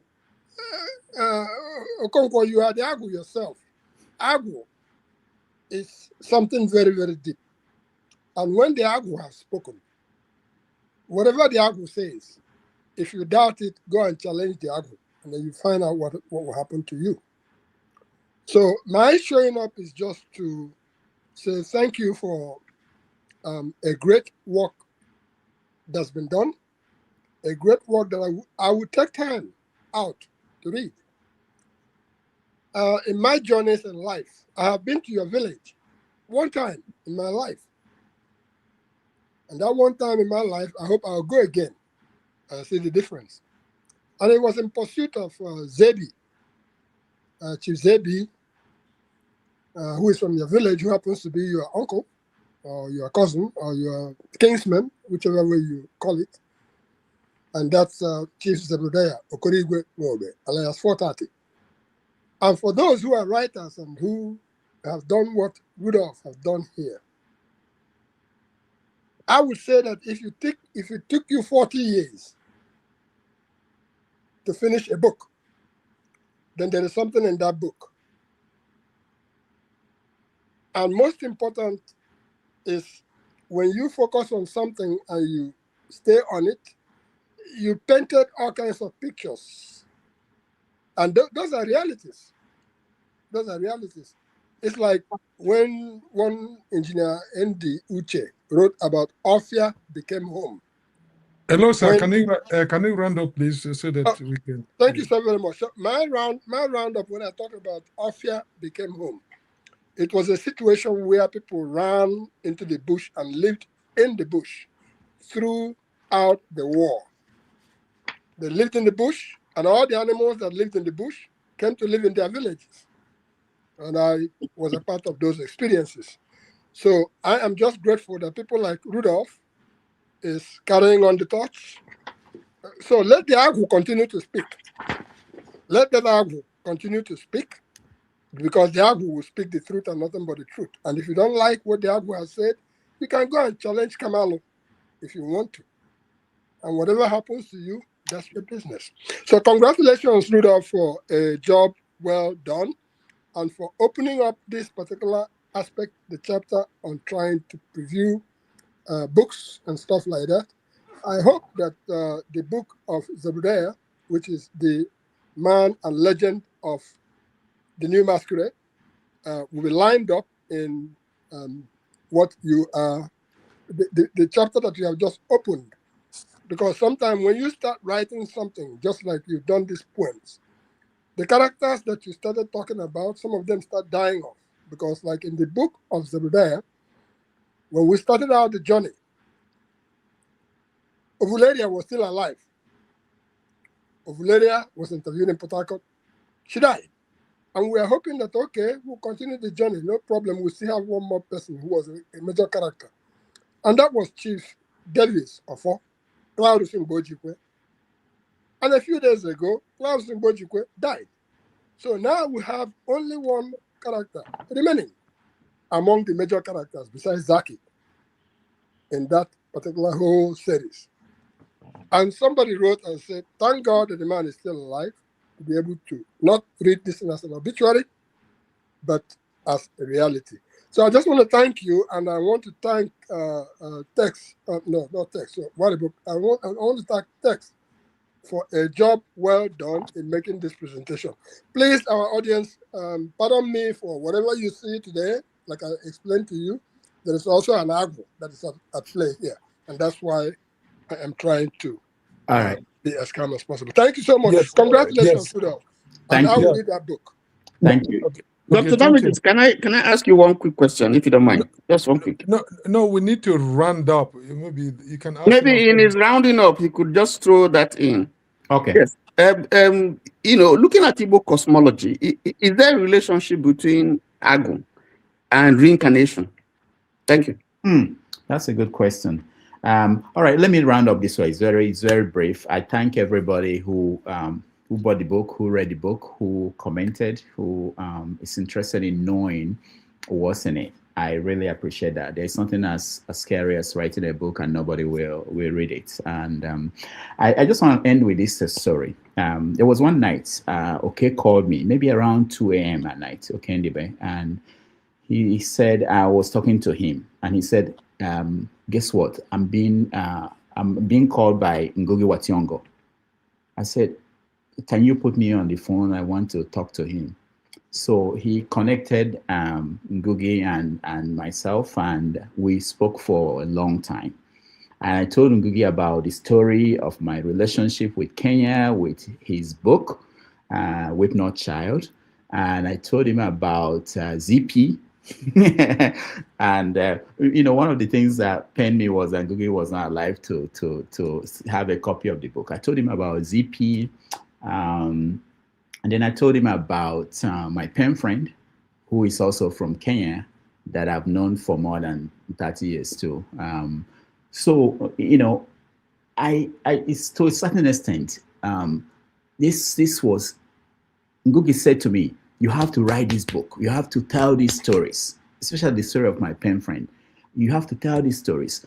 And I kept thinking, okay, I want this to come out, and I want him to know that he was part of the people that inspired that. But at the same time, I remember the story of Achebe. The only time I interviewed Achebe, he said to me that the story that you have in you, nobody else has the same story. Nobody. I can write a book that will represent the Igbo character, the Igbo people, Okonkwo, but it's not the same story that Tony can write or KJ can write. And he said to me, you have to write, even if you are not very good, even if you are not at the level of the best writer, even if you're writing for your family, your children, your grandchildren, you have to write. If I see a book today, a manuscript written by my grandfather, I'll read it. I want to know what my grandfather is thinking. I want to know what my great-grandfather was thinking. And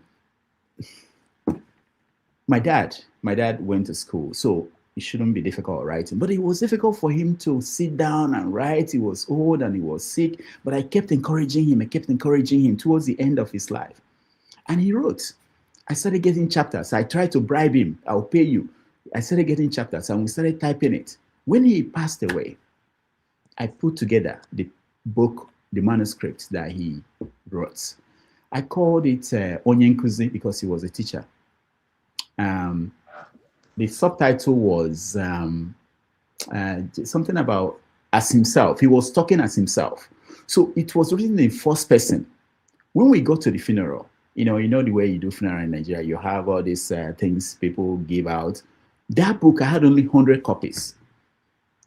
The people like him, teachers, people who went to school, his age mates, his colleagues, people wanted that more than anything else. And when you open it, he starts talking to you. Till today, I give it to my kids to read, and they've read it, and I'm sure they will give it to their grandchildren, their children, and their grandchildren to read. This is the story of your grandfather. And I wish I had the one for my grandfather, my great-grandfather. It's important that you don't have to write because you want to publish and become rich and big and very important. You write because you are documenting something that will be lost if it's not done. Thank you, everybody. That's why it's labor of love. It's labor of love. Thank you. And we've come to the end of the program, so I will sign out. If you want to stay and keep talking to Dr. Rudolf, that is fine, but at least formally we've come to the end of the program. It's about 3 hours and 26 minutes or so of engaging the work from different perspectives, and I thank everybody that have contributed to the success of this program, and for your presence, for your question, for your attention, and for those of you that have bought the books and will buy the books and give it out. I thank everybody. This is the first of the series. Hopefully, we should be able to do more with other writers' books or so. We want to create a forum for people to discuss African writing. Thank you, and go in peace. Thank you, Nimi.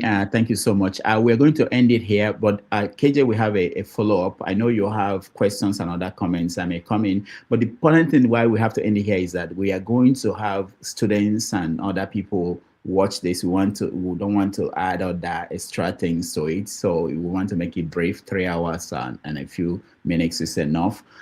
So we can go to the next one where we can, throw jabs or anything you want to do. But thank you, everybody. Thank you, KJ. Thank you, Prof. All right, thank you. Bobesic. Thank you. And we'll leave it at that, and I'll see you guys. Oh, by the way, next Sunday on 90 Minutes Africa, we are going to have Chido Onoma, Dr. Chido Onoma will join us, the one that has been on assignment. Yeah, he's finally coming to join us. We are going to talk to him next. I hope he's coming to tender his resignation letter. He's coming next Sunday. All right.